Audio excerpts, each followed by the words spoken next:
Bueno, spoiler alert. El punto G no existe. Entonces la mandé a tocarse. Sola no se animaba, pero en pareja la mandé a que intente, no sé, antes de que vaya a haber penetración, como que ahí, como que no dice la cosa, porque también tiene que ser disimulada. O sea, mientras no te haga daño y lo disfrutes, no hay una cosa bien o mal. Que el amor libre es no privar al otro del deseo solo porque estás conmigo. O sea, si yo te amo, quiero que si vos tenés un deseo, no te lo prives por mí. Como que creo que el principal error es caer en esto de creer que porque es natural va a salir bien.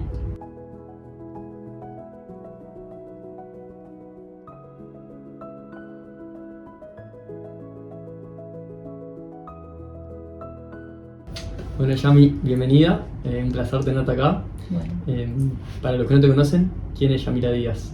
Bueno, gracias a los dos por la invitación. Qué difícil pregunta.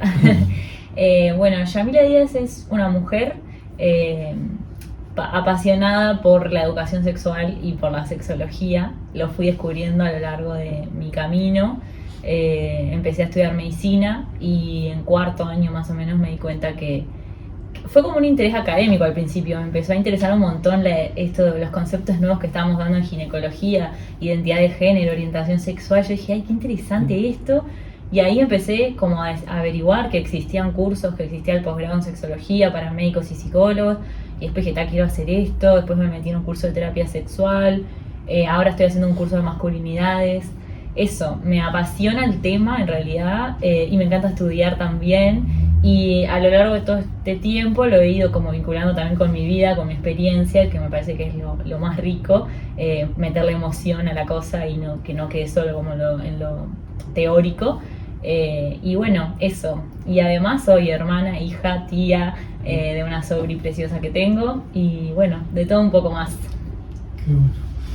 Bueno, Yami, para ir entrando en contexto, un poco sobre la sociedad te quiero preguntar. Y sería, ¿cómo ves a la sociedad actual en el manejo de los temas de sexualidad y del sexo? Si crees que nos falta seguir educándonos mucho más y como poner estos temas más sobre la mesa, más seguidos. ¿Y por qué crees que cuesta tanto hablar de estos temas con naturalidad? Bueno, creo que falta. Yo a veces me cuestiono, seré que soy pesimista, a veces tengo días optimistas, pero nos falta un montón. Y creo que tiene que ver con que el tema sigue siendo tabú, aunque pensemos que no, hoy en 2025 hay muchos temas que son tabú. Tal vez, como siempre decimos ahora, o sea, no es tan tabú hablar de las relaciones sexuales, el placer, los juguetes sexuales, pero por ejemplo, el tema masculinidades sigue siendo un tema bastante tabú. No todos los varones pueden hablar con sus amigos sobre temas que le ponen triste, llorar con sus amigos, poder contar lo que le pasa en la sexualidad. Nos sigue como que costando ese tema.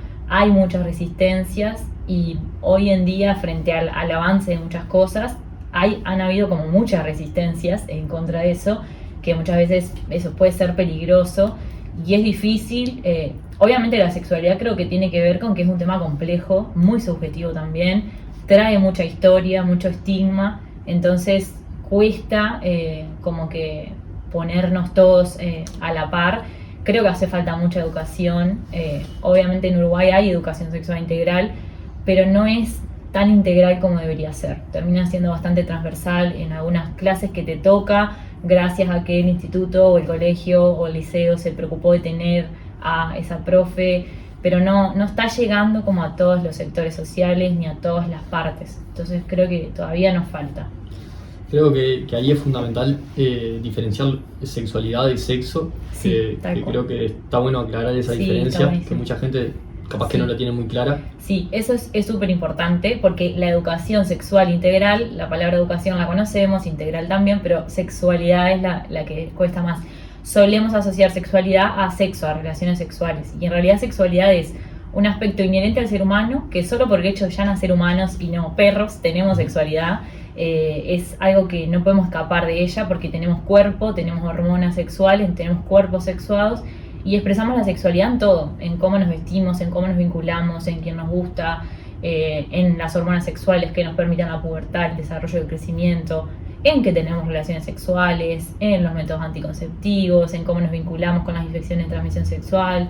en un montón de cosas. Entonces yo diría que tendríamos que imaginar a la sexualidad como una bolsa enorme que tiene un montón de cosas adentro, y una pequeña de esas cosas es el sexo en cuanto a relaciones sexuales. Entonces capaz que esa es importante entender, porque si entendemos eso, entendemos que capaz que educación sexual integral, capaz no, se puede hacer en todas las edades, y capaz que a un niño de 2, 3, 4 lo que le enseñamos es el respeto por el cuerpo, por ejemplo, y eso va a ser educación en sexualidad. Entonces, y no le hablamos de relaciones sexuales, le enseñamos que su cuerpo hay que respetarlo, que no sé, las partes íntimas, el respeto por el cuerpo del otro, que nadie puede hacer nada que no quiera con su cuerpo, y eso es hacer educación en sexualidad. Así que por ahí es muy importante esa diferencia, sí, tal cual. Yendo un poco más a vos, ¿cuál es la consulta más frecuente que te llega en cuanto a esto?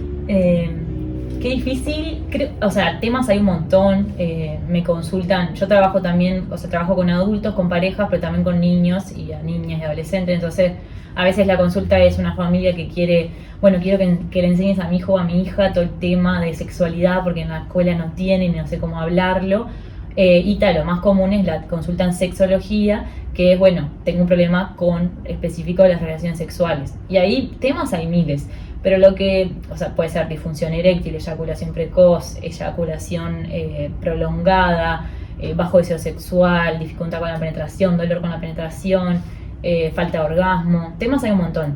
Pero lo que creo que atraviesan a todas las consultas es el tabú que se maneja con el tema, aunque estemos en 2025, y como esa necesidad de que vos me digas si es normal o no lo que me pasa. Como esa duda de... me pasa esto, pero no sé si es normal, necesito que lo hablemos, que me expliques. Eso creo que es lo que atraviesa todas las consultas. Porque yo siempre lo hablo con las pacientes y los pacientes en cuanto a, por ejemplo, frecuencia de relaciones sexuales, que es un tema que todos hablamos como de la boca para afuera, pero en realidad muchas veces mentimos porque se gasta entre amigos, que se da socialmente está... Claro. Socialmente tenemos un supuesto número por semana, que no sé quién lo inventó ni de dónde salió, pero que como por cumplir eso, que socialmente supuestamente existe, muchas parejas mienten, incluso con sus amigos. Entonces llegan pensando que tienen una mala frecuencia o creyendo que, no sé, mi novio tiene más frecuencia que yo, y después yo los mando a hablar en pareja y resulta que no era tal la frecuencia ideal que el novio quería o tenía en su mente. Se acomodaba con mucho menos, entonces se amolda, pero son cosas que están como en el aire. Eso pasa mucho con la sexualidad, que como lo que les decía, o sea, es inherente al ser humano, lo tenemos todos. Entonces queda como encasillada en eso natural, en eso que parece que está en el aire y no es necesario que lo hablemos. ¿Para qué vamos a hacer un podcast de sexualidad si todos tenemos sexualidad y la sabemos manejar? ¿Para qué vamos a ir a consulta si somos pareja, tenemos sexo, listo? No necesitamos que alguien nos explique cómo tener sexo. Parece que es como natural. Entonces se volvió tan natural que no se habla de eso. Ahora sí, obviamente se habla mucho más, pero digo, como que creo que el principal error es caer en esto de creer que porque es natural va a salir bien. Y en realidad hay pila de herramientas para mejorar eso y a veces no sale bien. Entonces está buenísimo poder debatirlo, reflexionarlo, porque aparte involucra muchas cosas. Sí. Hola, perdón por la pausa. Queríamos agradecerte por estar escuchándonos hoy. También queríamos pedirte que te unas al canal. Nos ayudaría un montón a seguir creciendo como comunidad y que el mensaje se expanda. Y ahora sí, sin robarte más tiempo, esperamos que disfrutes este episodio y te deje algo bonito. Creo que va un poco de la mano esto que venís hablando, de esas expectativas que se nos generan por socialmente nos han impuesto, o hablando entre amigos y cosas, que seguramente muchas de las consultas va más por eso, tal cual. Y preguntarte desde ese lugar qué papel tienen las expectativas en las relaciones sexuales. Bueno, un montón. Pasa un tema con esto, yo siempre les digo a los pacientes, digo porque es con quien hablo más, pero siempre lo intento decir en todos lados. Cuando nosotros vamos a tener sexo con una persona, se pone como en juego un montón de cosas, ¿no? Y una de ellas son las creencias. Entonces, ¿qué creencias yo traigo? ¿Qué expectativas yo tengo? Muchas veces la consulta se resuelve en una o dos. Vienen diciendo, yo tengo un problema, me empezás a entrevistar, empezamos a charlar, y el problema en realidad era una falsa creencia. Entonces se le explica a la persona que eso no es así, que por ejemplo, no sé, se me ocurre un ejemplo, les cuento. A veces que si te operan de la próstata, vos quedás sin eyaculación. Eso no quiere decir que no puedas tener orgasmos. Entonces, a veces que llega la pareja, que es una consulta bastante frecuente, porque aparte el urólogo, antes de operar, lo explica, pero con vergüenza, muy al pasar, y mirá qué te puede pasar, al final ahí te tiro esta data de que te puede pasar esto. Entonces después pasa, y claro, la pareja viene como, ay, mi pareja no tiene orgasmo, no disfruta, y yo no le creo que no disfruta porque no lo veo que eyacula, por ejemplo. Entonces él explica, bueno, no, la próstata es la que forma el semen, entonces en realidad si se la sacaron, probablemente, está, y se van como tranquilos. Claro. Y así como esto que decíamos, la frecuencia sexual ideal también, cuando se le explica que el número ese altísimo que tenemos, primero que no hay un número, y además que dejemos de pensar en un número y empecemos a pensar en calidad, porque si vos me decís, yo tengo relaciones sexuales todos los días, y es con dolor, y es sin orgasmo, ¿de qué me sirve que tengas todos los días? Entonces, tenemos que ver la calidad antes que la cantidad. Entonces, las exigencias que tenemos tienen un rol fundamental porque basan nuestra actitud, hacen a lo que pensamos que está bien o mal. Ese es el tema con la sexualidad, que no hay una cosa bien o mal. O sea, mientras no te haga daño y lo disfrutes, no hay una cosa bien o mal. El tema es que siempre lo queremos llevar a la moral, es lo que está bien, lo que está mal, el cumplir, tiene mucho del cumplir la sexualidad. Sí, y esa expectativa entiendo que va a jugar un rol muy importante psicológico a la hora del momento del acto sexual también, porque vos vas con cierta expectativa de satisfacer capaz a la otra persona y en el momento pasa algo y ahí también está un poco esa expectativa que tenía y cómo manejás vos ese control un poco psicológico, mental que tenés que tener en el momento de... Sí, tal cual. Es que bueno, la típica, un varón que piensa mucho en hacer disfrutar a la otra persona o que le gusta mucho a la otra persona y eso lo pone nervioso y eso hace que pierda la erección. O sea, se activa el sistema simpático de lucha-huida, se libera adrenalina, eso inhibe la erección, o sea, es cantado biológico. Para la erección se necesita el sistema parasimpático, el de la tranquilidad, el de estar en un lugar cómodo, tranquilo. Entonces, si yo me pongo nervioso, porque siempre las expectativas, las exigencias, esto que decían, es de lo que esperan de mí de afuera. No se detiene a decir, bueno, ¿y yo qué espero de mí? La típica que vamos a un lugar y estamos pensando, ¿le gustaré? Y nunca pensamos, ¿y me gustará a mí? Porque nunca pensamos eso. Decimos, ¿le gustaré? ¿Estaré bien? ¿Estaré actuando mal? Entonces, bueno, necesitamos poner el foco más en nosotros, pero eso es desprendernos de unas expectativas y exigencias que al vivir en sociedad es difícil, y más con un tema que es difícil porque de por sí es complejo y toca muchas subjetividades. Pero además, para mí, por falta de educación en el tema, porque educación sexual, falta de educación no, mala educación. Porque eso es algo que también siempre digo, educación sexual siempre hay. Nosotros la recibimos de diferentes lugares. Ese lugar puede ser el tabú, el miedo, el cuidado, el ojo, no vayas a llegar embarazada, ojo, tal cosa. Entonces se enseñan cosas ahí. El silencio, si yo le pregunto algo a mi padre, a mi madre, y hay silencio con respecto a la sexualidad, yo entiendo que entonces es algo que ahí no se puede preguntar. Me están educando en que eso no se habla con todo el mundo. Eso en casa no se pregunta. Entonces siempre recibimos educación sexual. Lo que pasa es que está bueno rever para atrás cuál fue, desde qué lugar. Porque pocas veces es desde el placer. Desde que te cuenten, vos tenés que disfrutar, esto está bueno que te cuides. Pero no cuidado desde el miedo. Porque a veces nos vamos a el miedo. Es un tema. ¿Cómo influye el aspecto corporal y físico en la vida sexual? ¿Y qué impacto tienen hoy en día las redes sociales, la cirugía estética, los filtros que usamos en las redes? Bueno, un montón. O sea, la imagen corporal obvio que influye porque la sexualidad es cuerpo, entre otras cosas, y la autoestima es re importante. Si vamos específicamente a hablar de relaciones sexuales, en la sexualidad en general también, la autoestima es importante. Si yo no tengo buena autoestima, es probable que vulnere más mis derechos, que permita cosas que, no sé, bueno, se escucha mucho personas que no tienen autoestima que, por ejemplo, querían usar preservativo, pero la otra persona no quería, y es como que lo que se escucha mucho, sobre todo en mujeres, que es que te digan, y bueno, pero todavía que me dio bola, que le voy a pedir que se ponga el preservativo si no quería. Como que me da cosa exigir porque mi autoestima no es tal. Entonces, si yo no me quiero tanto o no cuido tanto mi cuerpo, ¿por qué voy a pedirle a otro que me cuide? En realidad me tengo que cuidar yo primero.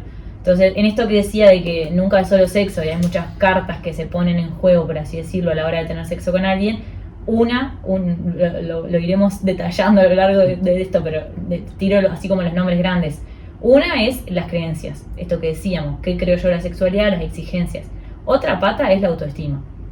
Otra pata es la información que yo tengo, pues no es lo mismo que yo tenga información de que usando preservativo puede disminuir o evitar el contagio, a que no lo tenga. Y eso es como muy importante, toda la información que yo traigo. Y otras son las experiencias previas. Si yo tengo buenas experiencias, voy a tener la vara más alta, por así decirlo, voy a esperar algo bueno. Si yo tuve malas experiencias, capaz que me contento con algo que esté más o menos mejor de lo que tuve previamente. Y no solo eso, sino también las experiencias previas me pueden, psicológicamente, por ejemplo, si hubo un abuso, un trauma, lo que sea, me pueden hacer no disfrutar tanto o condicionar en muchas cosas que yo puedo hacer. Entonces creo que autoestima, creencias, información y experiencia son como 4 pilares importantes que todos se tiran así en juego cuando yo me encuentro con alguien. Entonces la autoestima es re importante. Y volviendo a la pregunta, las redes sociales, los filtros... sí, en realidad lo que entiendo o me da a entender a mí es que cuando uno entra a las redes sociales o se realiza una cirugía estética o entra a las redes sociales y usa muchos filtros, entiendo que esa persona no se está aceptando tal cual es y está usando filtros y claramente tiene baja autoestima, por eso usa esos filtros para verse o más linda o mejor, claro, porque no se acepta y no cree que ya de por sí natural como es linda, sí, o está bien así. Sí. Es un tema que obviamente no es tan lineal y es re complejo. Está bueno hablar de autoestima y no de amor propio, porque se habla mucho de amor propio, pero en realidad no me encanta esa palabra porque no tiene mucho de propio. Porque nosotros nos amamos y amamos de acuerdo a cómo nos amaron a nosotros. Entonces, si a mí de chica siempre me dijeron que era gorda y la sociedad siempre me dijo que yo era gorda, yo cuando me miro al espejo me voy a ver gorda, por más que sea un palito. Entonces, no hay mucho amor propio y no es tan fácil como mirarse al espejo y quererse. Hay que hacer un trabajo mucho más profundo. Muchas veces las cirugías ayudan porque cambian algo que a la persona siempre en su vida le traumó o le hizo mal, y el cambiarlo es como un puntapié para empezar una autoestima y pueden servir. El tema es el sobreuso de eso, la sociedad que nos ayuda porque nos termina haciendo creer que eso es lo único que, y hay, o como muestra, el otro día leí una nota que entre 15 a 20 años ya se están haciendo cirugías estéticas. Entonces, es como el camino más fácil, sería. Claro, o sea, exacto. Debería ser algo más, un trabajo más interno, más profundo y no tanto... Yo creo que como todo es no demonizar las cosas, pero bueno, y vinculándolo directamente con los filtros, llegan muchas cirujanas plásticas cuentan, llegan a la consulta con una foto de esas personas con el filtro y le dicen quiero que me dejes así, con el filtro que tengo. Entonces eso sí es peligroso, las redes sociales tienen mucho de peligroso en eso. De vuelta, yo creo que no es demonizar, porque hay veces que puede ser útil y que se necesita para empezar un nuevo camino de construcción de autoestima, pero la mayoría de las veces es sobreusada y es un deseo que tienen las personas, también porque la sociedad lo alimenta, o sea, en todo lo que vemos, y más en las mujeres, porque también está bueno ahí darle la perspectiva de género, porque, no sé, de una mujer cantante exitosa se espera que se presente de cierta forma, que capaz que un cantante varón exitoso las canas son sexys, por ejemplo, y que tenga pancita está bien, y que no se maquille o que no se retoque, no está mal, es más, es sexy.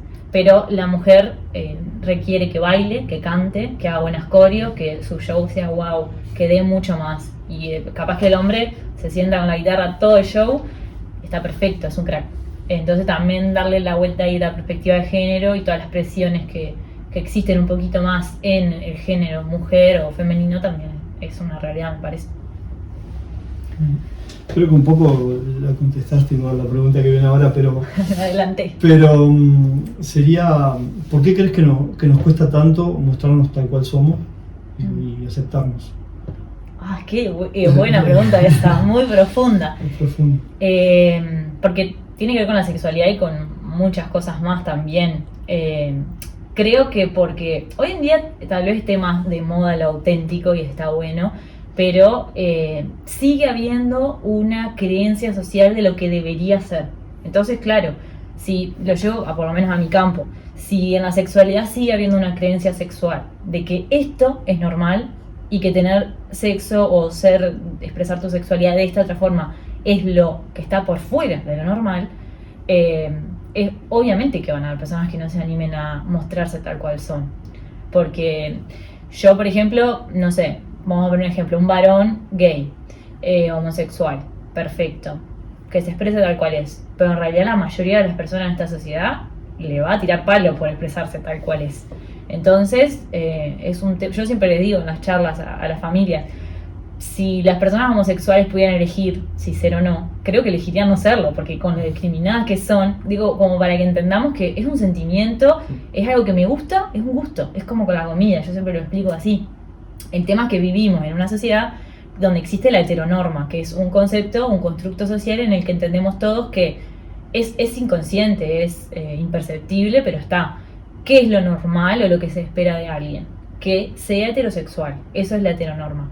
Tener como norma a lo heterosexual. Entonces, todo lo que esté por fuera de eso, más aceptado, más respetado, pero es diferente. Tal es así que hay que salir del closet, hay que salir si vos no sos dentro del mundo, hay que salir. Los heterosexuales no salen del closet. No sé, siempre se pregunta, ¿cuándo te diste cuenta que eras homosexual o bisexual? Nunca escuché la pregunta, ¿cuándo te diste cuenta que eras heterosexual? Estaría buenísimo para empezar a hacérselo a la gente, porque en realidad es como es lo supuesto y lo esperado, y eso es súper fuerte y re inconsciente. Porque yo siempre pongo el mismo ejemplo, si yo ahora salgo y les digo, vino mi pareja, te alcanzo en el auto, ustedes van a estar creyendo que es alguien del sexo opuesto, que incluso capaz ni lo creen ni lo piensan, solo se sorprenden si ven a una mujer, por ejemplo, porque ahí se dan cuenta que habían supuesto otra cosa. Sí. Es figura a ese nivel, tiene mucho que ver con lo social, lo histórico, la religión, Adán y Eva, tiene mucho que ver con eso, porque la orientación sexual es algo que va cambiando con la cultura y lo social. Antes, por ejemplo, en la antigua Grecia, como el varón era considerado superior que la mujer, lo normal o lo que estaba bien visto era ser homosexual, porque ¿quién más que otro varón te iba a poder dar ese placer? Entonces a la mujer se la usaba para reproducirse.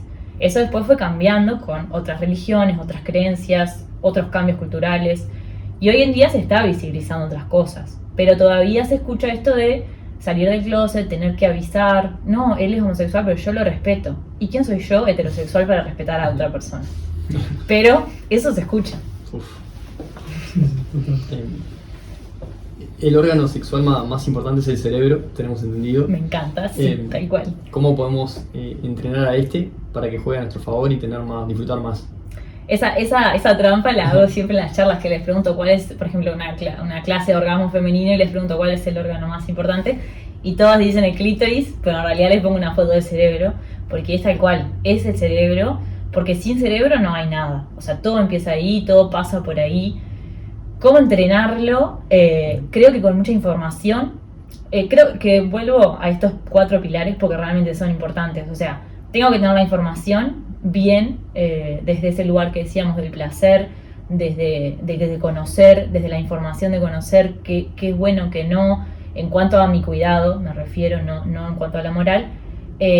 También ahí la psicología, porque experiencias previas que yo puedo haber tenido que no estuvieron buenas, pueden condicionar mi actuar, mis miedos a futuro. Entonces, conocer que existe la terapia me parece que es algo clave.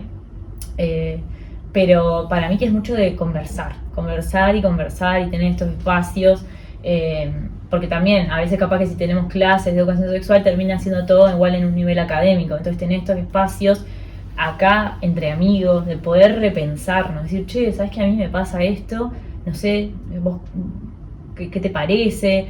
Como que va por ahí. El cerebro sin duda es lo más importante, porque además si yo estoy, el cerebro es lo que puede hacer que te vayas, te distraigas, y vuelvas.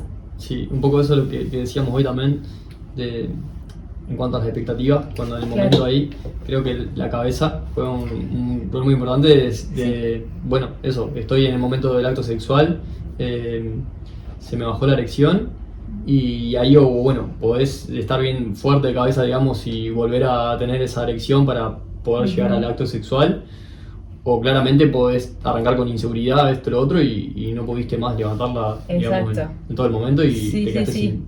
Es que ahí se ponen en juego tantas cosas. Hay mucho de la otra parte también, porque a veces mismo las mujeres también te hacen sentir mal. Tienen esa parte también de que creo que también un poco socialmente esa exigencia también la tienen, o esa expectativa, y como que también, ¿viste? ¿No? Es que somos una sociedad que decía heteronormada, pero también coitocentrista. O sea, tenemos una idea de lo que tiene que pasar en el sexo, y la penetración es parte fundamental. Entonces, claro, ¿qué pasa si se baja la erección? No podemos hacer nada. Y en realidad, ¿cuántas cosas se pueden hacer con las manos, con la boca, con juguetes hoy en día? Se pueden hacer 1000 cosas. Y ahí la clave, si eso nos llega a pasar, es justamente sacar el foco de ese lugar de que no hay erección. Si yo veo que se bajó la erección, por el motivo que sea, porque la mayoría de las veces por esto del nervio o la presión ahí. Claro, la presión. O puede ser porque te fuiste y estás desconcentrado, también puede ser. Bueno, ahí nada, intentemos ir por otro lado. No sé, sexo oral, masturbación, jugar, besarnos. O sea, nos olvidamos de besarnos por mucho rato, que es algo re importante también. Entonces ahí intentamos sacar el foco de ahí, a ver si vuelve, porque en teoría biológicamente, cuando salimos de ese sistema simpático y volvemos a la tranquilidad, va a volver la erección.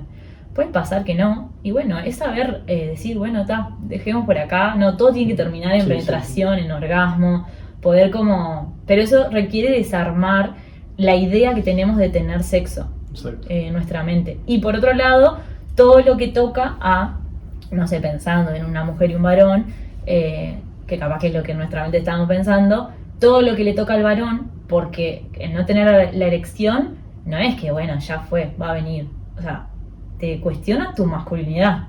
Y muchas veces quien tenés enfrente también te la cuestiona. Esto que vos decís te hace sentir mal porque, o se escucha mucho de mujeres que dicen, no lo voy a volver a ver porque pasó esto. Y en realidad... Sí, ahí qué bueno para compartir también, para que lo estén escuchando, y generar esa conciencia también de que no solo el rol del varón en ese momento y tener la cabeza tranquila, sino también el buen papel que puede jugar la pareja, sea varón o mujer, tal cual. Exacto, de apoyar eso y decir tranqui, de calmar la situación y entender que podemos seguir por otro camino, como explicabas vos recién, y en algún momento eso va a volver y vamos a poder, o bueno, y si no vuelve, tranqui, que podemos disfrutar de otra manera. Creo que eso es recalcarlo, está buenísimo. Es súper importante, sí, como que entender que está bueno preguntarse, ¿qué me hace ser varón? ¿Qué siento yo que es ser un varón? Y mucho de lo que suele salir es esto de el pene, la erección. Entonces está bueno darse cuenta que no es por ahí. Y el apoyo de la otra persona, que sí, el acompañar, no sé si es un apoyo, porque muchas veces no es ni una enfermedad ni nada malo, es simplemente algo que puede pasar. Que claro, en las mujeres pasa muchas veces, que no están lubricadas o tienen dolor. Lo que pasa es que es más invisible y no lo dicen tanto. Igual tampoco se nota tanto, porque igualmente aunque vos no estés lubricada, o el clítoris erecto, igual vos podés tener penetración. Entonces pasa más desapercibido. Ahí los varones la tienen más complicada, porque encima que tienen la presión social de tener que tener la erección, si no la tienen, se nota. Y puede pasar, como por ejemplo, tuve un paciente que después eso lleva a evitar encuentros, como ya sabía la ansiedad anticipatoria, que ya sabía que le iba a pasar eso. Entonces empezaba a evitar encuentros, empezaba a postergar, hoy no puedo, mañana. Y ahí ya el rol que estaba jugando la mente, ese que hablamos, y ahí es el cerebro fundamental. Y se da pila la ansiedad anticipatoria cuando suceden estas cosas. ¿Y qué papel tienen las fantasías sexuales? Muy importantes. Las queremos mucho las fantasías, porque se critican mucho a veces, porque si son malas, si son buenas, de vuelta a la moral, lo que supuestamente está bien fantasear, lo que no. Es importante entender que la fantasía, como definición, la fantasía sexual es eso que a nosotros nos sirve para erotizarnos, para calentarnos, para excitarnos. Esa es su función. Es la única función que tienen las fantasías. No tienen la función de cumplirlas, no tienen la función de juzgarlas. Es que nos sirva, que nos erotice. Si a nosotros nos calienta, nos excita, bienvenida sea. No tenemos que contarla, no tenemos que juzgarla, no tenemos que hacerla. Si queremos hacerla, ya pasa a dejar de ser el campo de la fantasía y empezaría a ser una idea o una práctica que queremos hacer. Y ahí está bueno ir de a poco, no como hacerla de una. No sé, pienso por ejemplo en un trío, que es la fantasía más común que la gente tiene. Hay como una categoría ahí de algunas fantasías más comunes que la gente tiene, entre esas está el trío. Bueno, capaz que está bueno empezar a conversarlo, es en pareja, es con otras personas que no sean de la pareja, como irlo, por ejemplo, si yo la tengo y es en pareja, que esto es algo que a veces pasa y da culpa. Bueno, primero tener claro que si vos no la querés hacer y simplemente te sirve pensar en eso para llegar al orgasmo, bienvenido sea, no lo cuentes, no lo juzgues, no la hagas, disfrutala. Tiene tremenda función, es re importante porque es lo que nos permite conectar con eso que nos gusta y liberarnos. Y si no tenemos eso, el orgasmo no va a estar. Ahora, si yo ya estoy pensando en que me gustaría hacerla y es una fantasía que viene siempre, es recurrente y estoy pensando en que capaz que la haría, está bueno ir de a poco. Primero capaz que lo puedo conversar con mi pareja, a ver qué le parece, y después, no sé, antes de si los dos están de acuerdo, antes de hacerla se puede empezar a, por ejemplo, buscar en foros o en lugares de experiencias de parejas que lo hayan hecho, a ver cómo le fue, empezar a conversarlo, a planearlo, cosas que nos vayan como acercando a la realidad y no hacerla de una, porque a veces, porque la cosa es que si la hacemos en general, si no sale muy bien, esa fantasía se anuló, o sea, ya no te va a servir más, entonces la perdiste, entonces hay que cuidarlas, pero es importante, son muy importantes. Pero está bueno también normalizarlo y hablarlo con la pareja, ¿no? Creo que es algo de una de las cosas que también puede llegar a mantener como esa llama viva, digamos. Que no sea una exigencia tener que contarlo, pero estaría buenísimo que se pueda contar y que la otra, para mí de vuelta ahí la información, si el otro entiende que la fantasía es eso que a vos te excita en el momento, pero no es que lo querés hacer y confío que si alguna vez lo vas a querer hacer, me lo vas a transmitir, hablemos de eso, que está buenísimo, porque puede alimentar la llama, sí, del fuego de la pareja, sin duda, re. Y yendo un poco a los juguetes sexuales, qué papel tienen, y a veces introducir un juguete sexual en la pareja puede ser que dañe un poco el ego del hombre. ¿Cómo ves este tema? Si daña el ego del hombre, de vuelta, es por esto de creer que la única potencia o poder que tiene el varón es esto del pene y la erección, el pene erecto, y que es terrible porque como que cala muy profundo eso ahí. La potencia, el poder del varón es como una de las pocas cosas que define al varón, es algo que sí o sí tiene que estar y hay que mostrar que se tiene. Entonces, claro, si se introduce un juguete parece o es visto como una competencia, digamos. Y ni te cuento si es por una disfunción eréctil, que es porque no existe otra cosa. Pero nada que ver, en mi opinión. O sea, los juguetes son un plus, son algo más que pueden sumar, que pueden servir mucho en muchas disfunciones. Por ejemplo, en la dificultad para llegar al orgasmo, los juguetes sirven un montón, sobre todo en las mujeres. Es algo como a sumar. Ahí en el sumar está bueno tener claro que la base tendría que estar. Porque si yo no tengo una base y le sumo algo, lo único que hago es como tirarlo al vacío y va a salir todo mal. Si yo tengo una base, lo sumo y lo puedo atajar, digamos, así pensando como una metáfora visual. Entonces, está buenísimo, es una herramienta, pero está bueno conocerse antes. El autoconocimiento ahí es clave, no sé, masturbación, porque si yo quiero salir como loca a comprar un juguete, pero yo nunca me masturbé y no sé cómo me gusta masturbarme, ¿cómo sé qué juguete voy a comprar? ¿Voy a comprar uno que es con penetración o voy a comprar uno que es solo estimulador del clítoris? No sé, porque cuando me masturbo no lo hago, entonces no sé qué necesito, qué me gusta más que se estimule. Y tipos de juguetes es abrumador la cantidad que hay. Entonces está bueno el autoconocimiento, la base. Y ahí le sumo, sí, es algo más que está buenísimo. Y hay juguetes, estamos de acuerdo que hay juguetes no solo para mujeres, sino también para hombres, ¿no? Exacto, hay juguetes para hombres, hay juguetes para parejas y hay juguetes para mujeres. Hay juguetes para personas, tal cual. Además que muchos que se dicen ser para mujeres se pueden usar en varones también. No sé, se me ocurre un dildo, un juguete con forma de pene que vibre. Lo pensamos para mujer por la heteronorma, por el coitocentrismo, pero en realidad un varón también lo puede usar con su boca, con su ano. O sea, lo que pasa es que nos cuesta pensar eso. Incluso hasta nos choca porque también somos una sociedad homofóbica. Entonces, a priori, no digas eso. Entonces sí, pero hay juguetes específicamente para el cuerpo del varón, que aquí lo tenemos y ya hablaremos de él. Pero sí, para estimular la próstata sobre todo, anillos para el pene. Hay bastantes juguetes para los varones. Así como les hago un repaso si quieren, hay anillos para el pene que se ponen en la base del pene, eso vibra, entonces estimula el pene y además al estar en la base y hacer como apretar un poquito, eso hace que la erección dure un poquito más, porque no deja que la sangre se escape del pene. ese es un juguete que además sirve mucho en pareja, porque suele tener acá arriba como a veces una lengua o algún estimulador de alguna forma, pelito, lo que sea, que en la penetración profunda estimulan el ano de la otra persona si lo pongo hacia abajo, o estimulan el clítoris si es una mujer si lo pongo hacia arriba. Entonces suele ser como el juguete más básico y usado al principio en pareja, por ejemplo. Después hay estimuladores de próstata, que pueden ser externos por fuera para estimular el periné o por dentro para meter en el ano.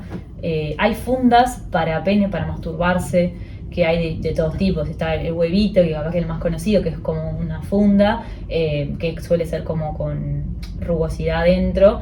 Pero también hay, por ejemplo, masturbadores de pene con forma de boca, ano, cuerpo de mujer, de todo, en realidad. Hasta latas de cerveza he visto. Porque también en los juguetes entra mucho el tema de disimular. No sé, para los estimuladores de clítoris, que suelen ser chiquitos, hay tipo forma de chanchito, forma de conejito, de todo un poco. Y siguiendo con esto un poco, puede pasar que si alguien se acostumbra a usar un juguete sexual, que después no implementarlo al tener una relación con otra persona, sí, que no pueda llegar al clima o que le cueste. Sí. Ahí tiro como un concepto que está bueno tener. El sexo y el deseo, digamos, no son necesidades fisiológicas que uno precise para vivir. Son cosas que funcionan más bien como una adicción. Yo más tengo, disfruto, más quiero, ¿no? No, es distinto a comer. Por ejemplo, comer es una necesidad básica. Entonces yo tengo hambre, como. Comí, estoy llena, no tengo más hambre. No es que cuanto más como, más quiero comer.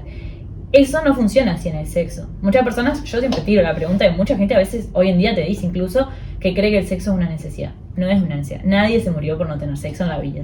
No es una necesidad. Entonces termina funcionando más como esta retroalimentación positiva de que si nos gusta, está bueno, entonces lo queremos repetir. ¿Cuál es, no sé si el riesgo, pero la consecuencia de eso es que existen las adicciones a eso? A juguetes, a masturbación, a pornografía, a sexo. Todo eso se trabaja en terapia sexual, también se ve adicción al sexo, adicción a la masturbación, a la pornografía. Y sí, pues lo que puede pasar con los juguetes es como un acostumbramiento. Sobre todo porque no es un humano, es una máquina que vibra mucho más rápido que lo que cualquier lengua o mano puede vibrar o moverse. Entonces se ve mucho con los estimuladores de clítoris, los famosos succionadores de clítoris, que lo que hacen es, claro, tienen como un agujerito, en realidad no es que succionen, tienen como un agujerito en donde ahí va la cabeza del clítoris y eso vibra, pero además de vibrar es como un efecto succión, porque la cabeza, o sea, metemos el agujerito en la cabeza. Entonces le queda como un efecto de que lo chupa, por eso es que se llaman succionadores. No es que lo chupe, pero como queda ahí adentro, es ese efecto. Y además vibra. Y el clítoris, uno de los receptores que más tiene a nivel piel son los baroreceptores, que son los receptores de la presión, los que sensan la presión. Entonces, darle esa presión, eso después ninguna lengua lo puede igualar, obviamente. Entonces sí hay que tener cuidado con específicamente ese tipo de juguetes, de que no se genere una dependencia, que después yo no pueda. Ahí siempre, el otro día lo hablábamos con una paciente, que por ejemplo siempre la pareja le tenía que hacer sexo oral para después poder tener penetración. Y la invité a salir un poquito de ahí, a poder tener solo penetración, a poder tener solo sexo oral y no tener que pasar a la penetración. Y claro, años de noviazgo, o sea, siempre hacemos lo mismo, o sea, y no es que, además de por un acostumbramiento de siempre hacer lo mismo, ella creía que no podía tener penetración si antes no le hacían sexo oral. Y la invité como a cambiar eso, pero nos condicionamos bastante. Un poco que me quedó ahí la pregunta, hay personas adictas a la masturbación, dijiste. Sí. ¿Qué sería para un hombre ser adicto a la masturbación? O sea, ¿cuántas veces tendrías que masturbarte por día o cuántas veces? ¿Cuánto es lo normal? para ser un adicto, sí, digamos. Sí. O sea, ¿hay un rango que pasa de una persona normal, entre comillas, digamos, a un adicto? No es por número, sino por lo mismo que se define en el resto de las adicciones a cualquier otra cosa, sustancia, cualquier otra cosa. El hecho del uso problemático, el hecho de que afecta tu vida diaria, te falta un cumpleaños, no puedo, estoy en el trabajo y tengo que ir al baño a masturbarme, empieza a afectar tu vida diaria y ahí vos te das cuenta que tenés un problema, porque la idea es que vos manejes la masturbación, no que la masturbación te maneje a vos. Después, si vos hay un día que lo hiciste 3 veces y una semana que lo hiciste 0 y otra semana que lo hiciste 5 y otra que lo hiciste 1, La que lo hiciste 5, está perfecto, no es que sea adicción. Porque lo hiciste porque quisiste, porque justo esa semana estuviste libre y tuviste tiempo. Pero vos sabés perfecto que si te llama alguien y precisa algo, no sé, te llama tu madre que está en el hospital, vos podés salir corriendo a buscarla, no tenés que masturbarte porque era lo que estabas haciendo. Entonces, eso es la definición como de la adicción, que sea un uso problemático que interfiera con tu vida diaria. Entonces no va tanto en números, sino en cómo te afecte. El otro día escuché algo, la tabla del Tao, no sé si la has escuchado. No, eso no la tenía. Creo que va más a que la cantidad de eyaculación que puede tener un hombre cada tantos días, lo define esa tabla, y es como el doble de tu edad dividido 10. Ponele, si yo tengo 25 años, sería 25 por 2, 50, dividido 10, 5. Cada 5 días sería lo normal que yo pueda eyacular. Esto por un tema viene por ahí de cada cuánto puede eyacular el hombre, si es perjudicial o no eyacular seguido. Viene un poco por ahí la pregunta. Esta tabla, que la dejo sobre la mesa. Nuevo conocimiento que probablemente no sea así, pero no lo tenía, lo voy a investigar. No, ahí va la pregunta, si están así, cada cuánto puede eyacular un hombre, ¿hay un límite para eso? ¿Afecta en alguna forma a nuestro cuerpo o no? Bueno, capaz está bueno, ya que tenemos este modelito, explicar cómo se da la eyaculación y qué es. Por ejemplo, les hago una pregunta a ustedes. ¿Ustedes piensan que el semen ya está formado en el cuerpo de ustedes y sale en el momento de la relación sexual o del orgasmo? ¿O se forma durante la excitación? Se forma. ¿Qué piensan? Se forma. Sí. Bien, perfecto. Nosotros tenemos acá en los testículos, son los que forman los espermatozoides. Y estas glandulitas de acá chiquititas, que se llaman vesículas seminales, que están arriba de la próstata, son las que forman el líquido seminal.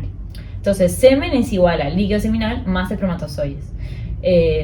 Los espermatozoides lo forma el testículo y el líquido, las vesículas seminales. Y todo eso se junta y se une en el momento de la excitación.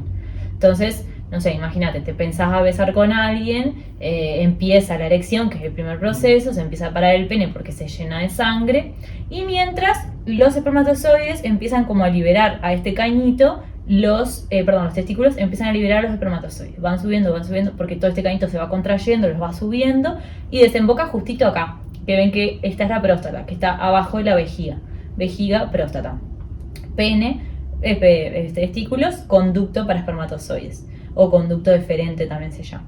Entonces, la próstata, yo siempre le explico a los adolescentes que es como, te imaginen como una licuadora que recibe y después bate todo. Entonces recibe el líquido seminal, recibe los espermatozoides, los mezcla y para mezclar tapa.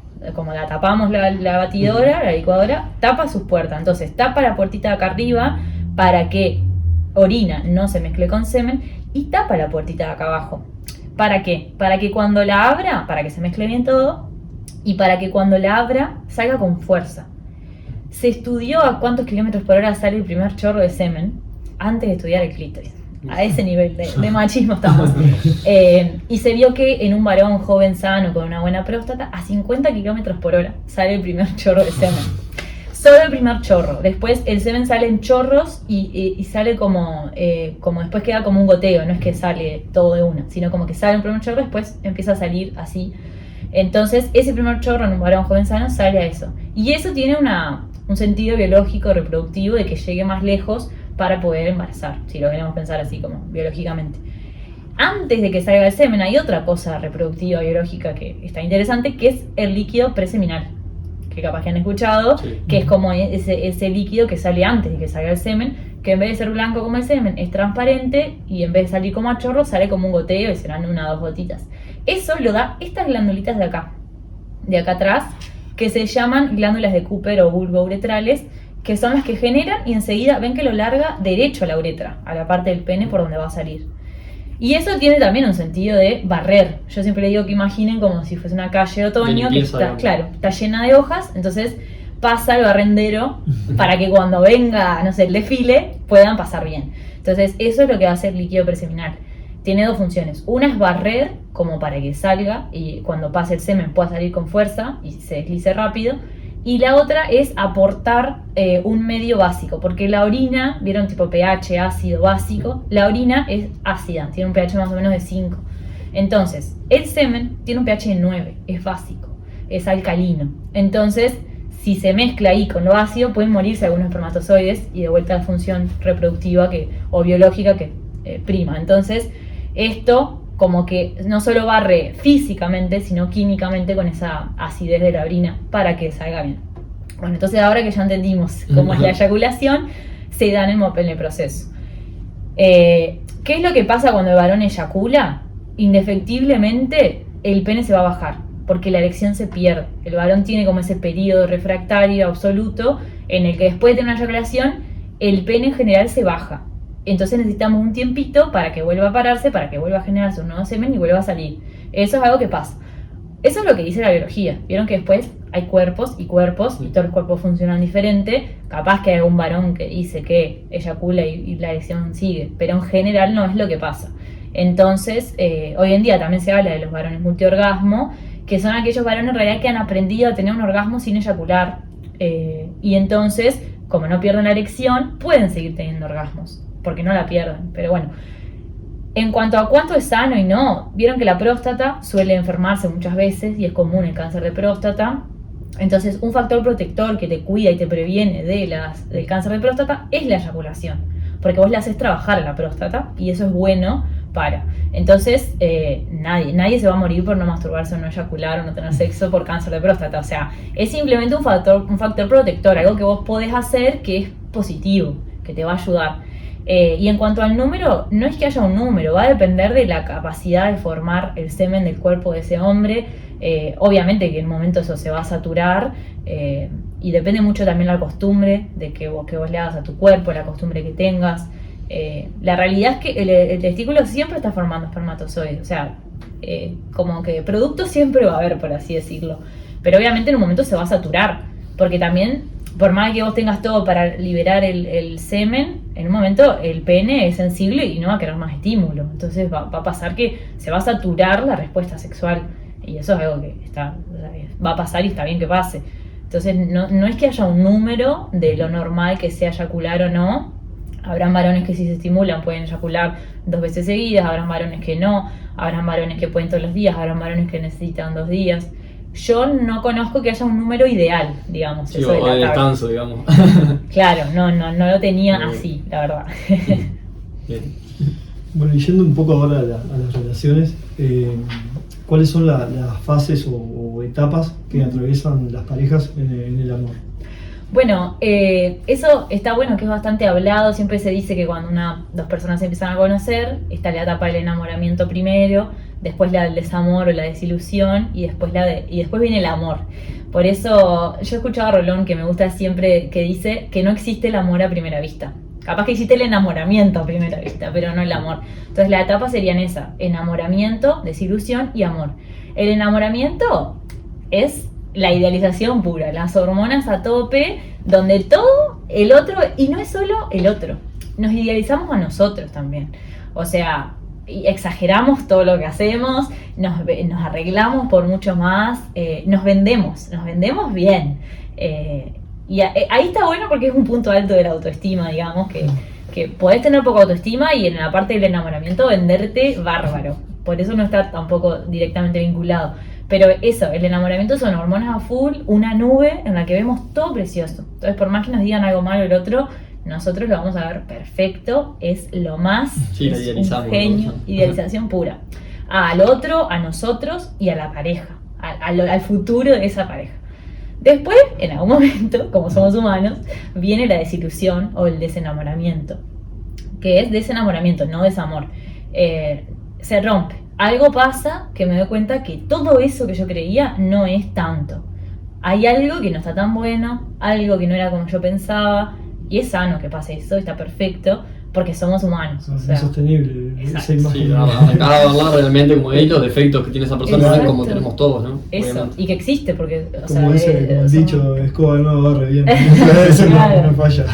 Claro, y bueno, después viene la gracia de que venga el amor, de que aunque esa escoba sea viejita, vos la quieras igual, claro. Y la ayudes a mejorar las cosas que pueden mejorar, que también vos aprendas de esa escoba, o sea, es eso. Entonces, el amor es cuando vos entendés que el otro es un humano igual que vos, que hace lo que puede, que tiene errores igual que vos y que tiene cosas que no te gustan. O sea, es irreal que te guste todo de otra persona. No te gusta todo de vos mismo, te va a gustar algo todo de la otra persona.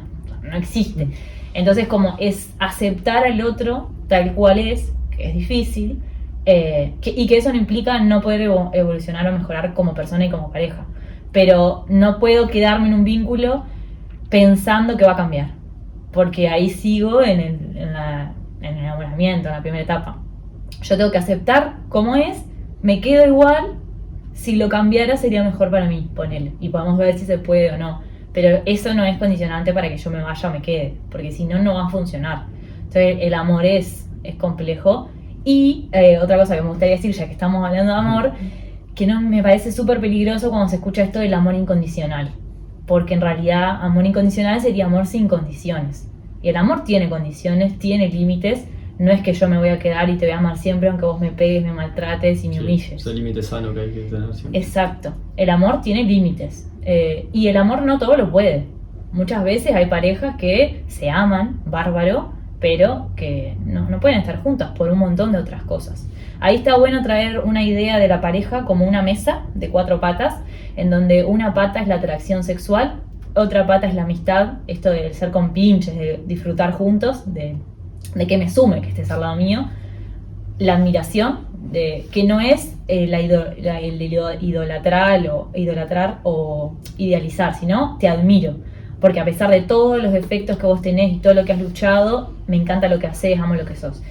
Y la otra es el proyecto en común, que es muy importante, porque muchas parejas, no sé, se novian, está todo bárbaro, tienen amistad, tienen atracción sexual, tienen admiración, y nunca hablaron de si quieren o no tener hijos. Y después si uno quiere y el otro no, se arma un mundo. Entonces tener un proyecto en común es algo súper importante, porque si yo me quiero ir a vivir a Alemania, vos te querés quedar acá, es difícil ser pareja. Y después tenemos las 4 patas, la tabla que une todo, que es la comunicación. Todas esas patas requieren de comunicación y todo lo podemos resolver, o al menos intentar, comunicándonos. Entonces, por eso decía, no todo es amor. En una pareja puede haber un amor hermoso, que se entiendan, que tengan todo, pero no tengan el mismo proyecto en común. O puede haber un amor hermoso, pero que no haya atracción sexual. O sea, y ahí cada pata a veces se va rompiendo, quebrando, la intentamos arreglar, existe la terapia de pareja y 1000 cosas más. Pero tener límites sanos es también aceptar que a veces que ya está, que no va más, no sé. Por ahí. Yendo un poco a esto de la pareja, ¿qué pasa cuando se pierde la magia o la pasión? ¿Cómo podemos hacer para sostenerla en el tiempo o para incluso potenciarla? Ahí va, ahí seguiría cuando se ve afectada la atracción sexual, que es muy normal que pase, porque ahí para mí, ya que estamos hablando de amor, pareja y ahora deseo, está bueno entender que el amor y el deseo no van por los mismos canales, son diferentes. Imaginemos una calle paralela a la otra. No sé si paralela, porque se pueden juntar también, pero activan diferentes cosas en nuestro cerebro.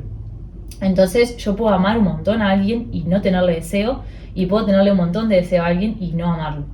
La idea, o lo que se intenta en pareja, es unir las dos cosas.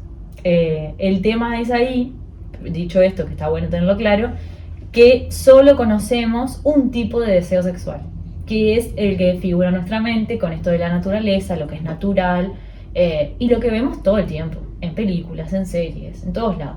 Entonces, ¿cuál es ese deseo? El espontáneo. Se llama tipo 1 o reactivo, ese de que yo te veo y qué ganas, qué lindo, qué me generás, qué es esto. Entonces las películas te muestran que 2 personas se encuentran en un bar, se desearon, se fueron al cuarto, no hablaron, pero todos tuvieron orgasmo, pasaron preciosos, nadie sabe cómo, pues no se conocían, pero todo fue fantástico. Y está bueno conocer que existe otro tipo de deseo, que es el deseo tipo 2, que es el que responde a, el que se activa ante una propuesta. Entonces vos me propones algo y ahí me activaste. Y eso, en sexología se dice que la mayoría de las mujeres tienen el tipo 2. A mí no me gusta generalizar en mujer-varón, porque somos personas y por más de que tenemos diferencias biológicas, y ahí hay como una pequeña verdad, que es que los varones tienen testosterona, más cantidad que la nuestra, y la tienen a disposición todo el tiempo. Nosotros solo tenemos un pico de testosterona cuando ovulamos, y es un día al mes. Entonces, es diferente biológicamente. El tema es que el deseo no solo responde a lo biológico, porque no solo somos un cuerpo. El deseo es multifactorial, responde al estrés, al cansancio, a lo social, a lo económico, a un montón de cosas. Entonces, un varón deprimido tiene menos deseo que yo, por ejemplo, por más que sea varón, para entender que lo biológico no es lo único, pero sí, obvio que es importante. Entonces se explica muchas veces que el varón tiene como esa facilidad biológica de estar más predispuesto siempre. Incluso la erección es más rápida, necesita menos sangre para que el pene se erecte, la mujer necesita más cantidad para lubricarse, más cantidad de sangre y más tiempo, el varón requiere menos tiempo. Entonces está como esa predisposición más fácil, pero eso no quiere decir que eso complemente con el deseo tal cual. Entonces, el deseo tipo 2, muchos varones también lo tienen, y es esto de el responder a. Nos pasa con un montón de cosas, no sé. Yo veo una obra de teatro que me gusta y quiero ir. Entonces le propongo a una amiga o a una pareja, che, vamos. Y él dice, mirá, no sabía, o qué buena idea, no lo había pensado, dale, vamos. Y bueno, y es entender que esa persona no está yendo obligada, está yendo por deseo. O sea, el hecho de vos responder a una propuesta también es desear. Lo que pasa es que pensamos desear solo como ir a buscar, ir a proponer. Entonces es entender, porque muchas veces esto que decíamos que hay parejas y consultas que se resuelven en 1 o 2 veces, porque te cae la pareja diciéndote, siempre la busco yo, ella no tiene deseo, ponele. Pero ahí yo pregunto, ¿y siempre que vos la buscás, ella responde? Sí. ¿Disfrutan? Sí. ¿Y entonces? Porque a mí me gustaría que tal cosa, que tal otra. Bueno, pero es como esta facilidad de que las personas que tienen el tipo 1, lo que les pasa es, tienen menos condiciones para tener sexo, el sexo es una prioridad en sus vidas y lo piensan mucho más. Entonces es más fácil para ellos ir en busca de. La persona que suele tener el deseo tipo 2 tiene más condiciones. Entonces capaz que lo piensa, pero justo están los niños por ahí y justo no hay fregado. Entonces no. Es eso, es el hecho de que no sea tan prioritario. Pero si me lo proponen y me animo y me suelto, voy a desear y voy a disfrutar. Y eso es demostrar deseo también. Tenemos que trabajar más el deseo provocado o que no es el espontáneo. Entonces, en las parejas, respondiendo a tu pregunta, porque me fui de larga data, que el deseo espontáneo se agota en un momento, porque además una cosa que tiene el deseo es que responde a la novedad. Yo deseo lo que no tengo. Si yo ya lo tengo, ¿para qué lo voy a desear? Entonces, necesitamos incorporar novedad. Entonces, en las parejas de mucho tiempo suele pasar eso, que el deseo es espontáneo, se pierde, porque ya sé lo que vamos a hacer. Esto que les decía, esta paciente que hacía siempre lo mismo. Si yo ya sé que nos vamos a besar y ahí yo me voy a sacar la ropa, vos me vas a hacer esto, se vuelve aburrido en un momento. Entonces ahí incorporar la novedad es la respuesta a tu pregunta. Ahí entran los juguetes como algo que está bueno para incorporar de novedad. Ahí entra, el salir, empezar a ir a lugares nuevos. Sí, sobre todo la comunicación, o sea, que eso falta a veces mucho. Sí. Y yendo más a lo sexual, el hacerlo capaz que no siempre de la misma forma, hacerlo cambiar en distintos lugares, exacto. incorporar los juguetes, capaz que también ese hablar de las fantasías, aunque sea como decías vos, creo que todo eso puede llegar a avivar esa llama. Sí. Y se puede, estaría bueno que dar el mensaje de que se puede. Esto se trabaja en terapia sexual y se mejora. Que muchas veces, y hablo porque me ha pasado más con mujeres, que llegan con deseo nulo y no te creen que van a mejorar y que se puede aumentar. Y se puede trabajar. Pero ahí está bueno también, sin duda, como para responder a la pregunta, ir a lo sexual y mejorar, incluir novedad. Se me ocurren muchas cosas. Una es, además de lo sexual, como no todo es sexual, llevarlo a otros ámbitos también. Porque capaz es probable que si somos ese tipo de pareja, hagamos siempre lo mismo en la casa, vayamos siempre a los mismos lugares. Entonces es empezar a innovar en todo. Vayamos a lugares nuevos. Hoy te sorprendo y te invito a comer a tal lado, hoy tal cosa. Y vamos a cenar a un lugar nuevo y jugamos a que no nos conocemos. Jugamos a que, chusmeamos la vida del otro y le inventamos una vida que creemos que tiene. Y a mí me parece que tal, aquel, que el otro. Jugar. Entonces a esto voy con jugar. Nuestras citas suelen ser racionales. Suele ser ir al cine y después ir a cenar para hablar de la película. Y cuanto más intelectual seas, mejor de lo que analizaste de la película. Ir a, juntarte a tomar algo y conversar. Siempre es como... Y dejamos de jugar. No vamos al bowling a jugar como pareja, como una cita. Muchas veces sí, está buenísimo. Pero digo, vayamos a las maquinitas, vayamos al tejo, vayamos a jugar al bowling, hagamos otro tipo de juegos. Porque cuando nosotros tenemos sexo con otra persona, lo que se prende en nuestro cerebro, en nuestra mente, es ese canal de juego. Porque estamos jugando. Porque si nosotros lo vemos con racionalidad es bastante ridículo lo que hacemos en el sexo. Entonces si nosotros no nos soltamos a jugar, nada, y ese jugar se tiene que practicar en otros ámbitos de la vida, ¿no? Porque si no, no podemos pretender ser todos aparatosos en la vida y después que la cama sea un lugar de liberación, si no lo practicas en tu vida. Eso por un lado. Y lo otro que no me quiero olvidar es, no podemos pretender que el deseo aparezca, esté o mejore si no reducimos el estrés. Por favor, porque la gente va a terapia y quiere que vos le des la pastilla mágica para que le aumente el deseo o que le digas lo que tiene que hacer. Y muchas veces lo que tiene que hacer es dormir más, estar menos estresada, no sé, manejar mejor su vida. No tiene que ver con el sexo y el deseo. Ese estrés que te vas a olvidar del juego diario en todo sentido. Claro, ¿no? tiene que ver con reducir lo que se está inhibiendo el deseo. Cecilia C. es una sexóloga argentina y psicóloga y sexóloga que en su último libro, Deseo, que está muy bueno, lo súper recomiendo, analiza todo el deseo y hay un sistema dual de ver al deseo que es, en el 2000 unos autores lo detallaron, que es verlo como frenos y acelerador. Imagínense un auto. Yo puedo ir a terapia y querer acelerar el deseo y mejorarlo. Y yo como terapeuta no puedo hacerte pisar el acelerador sin ver cómo está el freno. Porque capaz que vos estás pisando el freno a fondo y tenés el freno a mano puesto. Entonces yo te puedo hacer acelerar el auto, pero no va a servir de nada.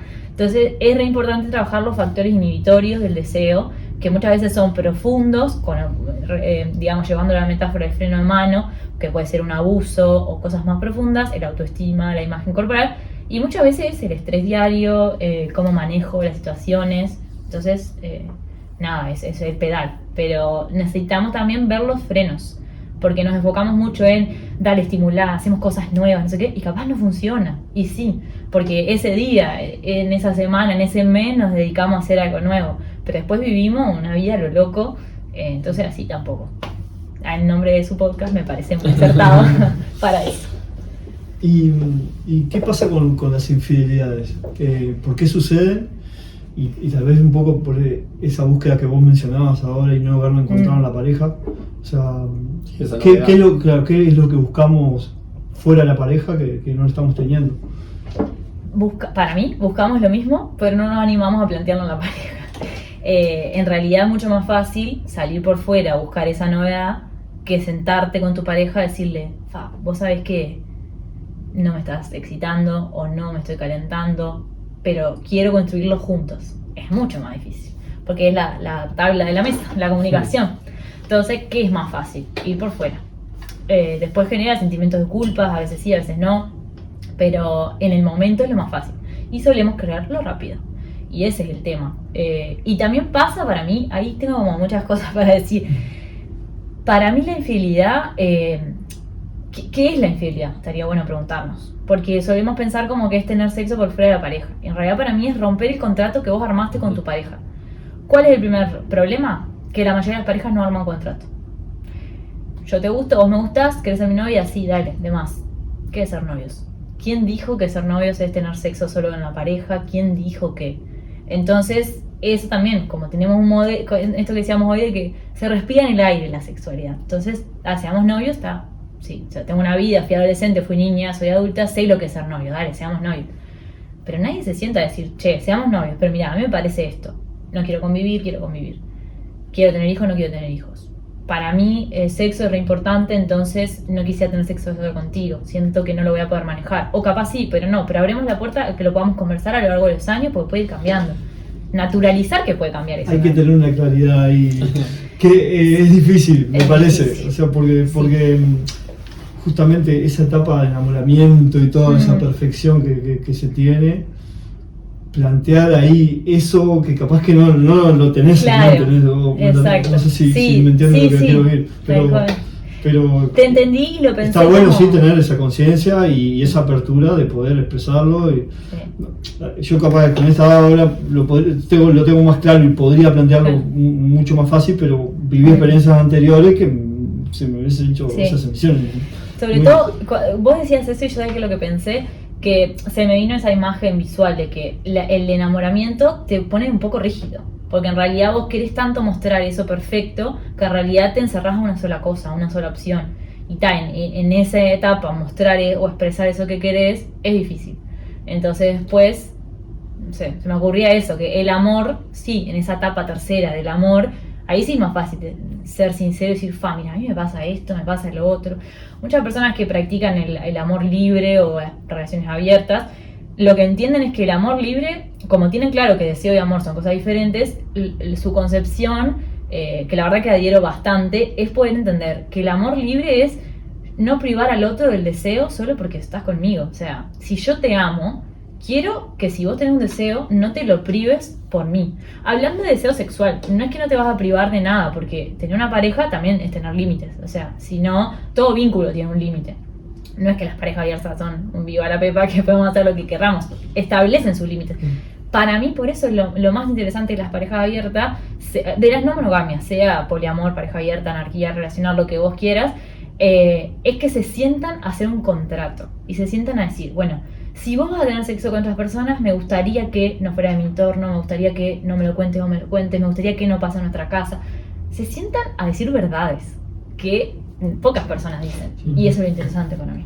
Yo creo que un poco esto de lo que mencionaba Rami también, de que hoy capaz que él lo puede hacer, yo creo que hoy capaz que él lo puede decir y sentarse y conversarlo con su pareja, por un tema de que me parece que hoy en día se conoce y tiene claro lo que le gusta o no. Es bueno, exacto. Que creo que a veces entramos a una pareja o a un vínculo sin conocernos del todo y no sabemos. Entonces, como no nos conocemos y no sabemos, ¿qué vamos a plantear sin no sabemos? O sea, y ahí creo que un poco lo importante es conocerse uno antes, saber qué quiere y en busca de qué va también o por qué va a tener un vínculo. Y desde ese lugar sí, creo que se da lugar como para hacer estos pasos y poder plantearlo, porque si vos no te conocés no puedes plantear, me parece que es mucha cosa. Tal cual, el autoconocimiento es la base de todo. Y hablando un poco de esto ahora, y acaba la pregunta, en cuanto a cómo ves las parejas abiertas hoy en día, lo que hemos escuchado es que cuando se da esta situación, hablo de que una pareja decide abrir el vínculo desde esa perspectiva, y lo que pasa es que una persona es honesta y dice lo que quiere abrirlo, y la otra generalmente como que acepta, pero se siente incómoda. Claro. Y es lo que suele pasar cuando se abre la pareja y que después se terminan a la larga como rompiendo esa relación. ¿Cuál es tu visión de eso? Bueno, ahí lo primero es no al manotazo de ahogado. O sea, no abrir la pareja porque esto de la novedad y no tenemos deseo. O sea, no hay nada peor que abrir la pareja cuando la pareja no tiene deseo. O sea, si la abrimos, tiene que ser porque realmente los dos hicimos un proceso interno de autoconocimiento, de entender que al amor lo vemos de esa otra forma, de esa forma más libre, que no quiero que te inhibas tu deseo por mí, y que ya también yo quiero disfrutarlo o lo que sea. El tema es que muchas veces se recurre a eso como pareja cuando ya está todo mal o no hay deseo o lo que sea. Entonces eso, primer error. Y segundo, claro, ¿qué pasa cuando uno se sincera y dice lo que quiere y el otro no lo quiere? La vida misma, o sea, es difícil coincidir con otra persona. Entonces ahí hay que negociar. Eso siempre siempre estamos negociando con un otro. Cuando, por ejemplo, yo el ejercicio que le mando a muchas parejas de que conversen sobre cuál es su frecuencia sexual ideal.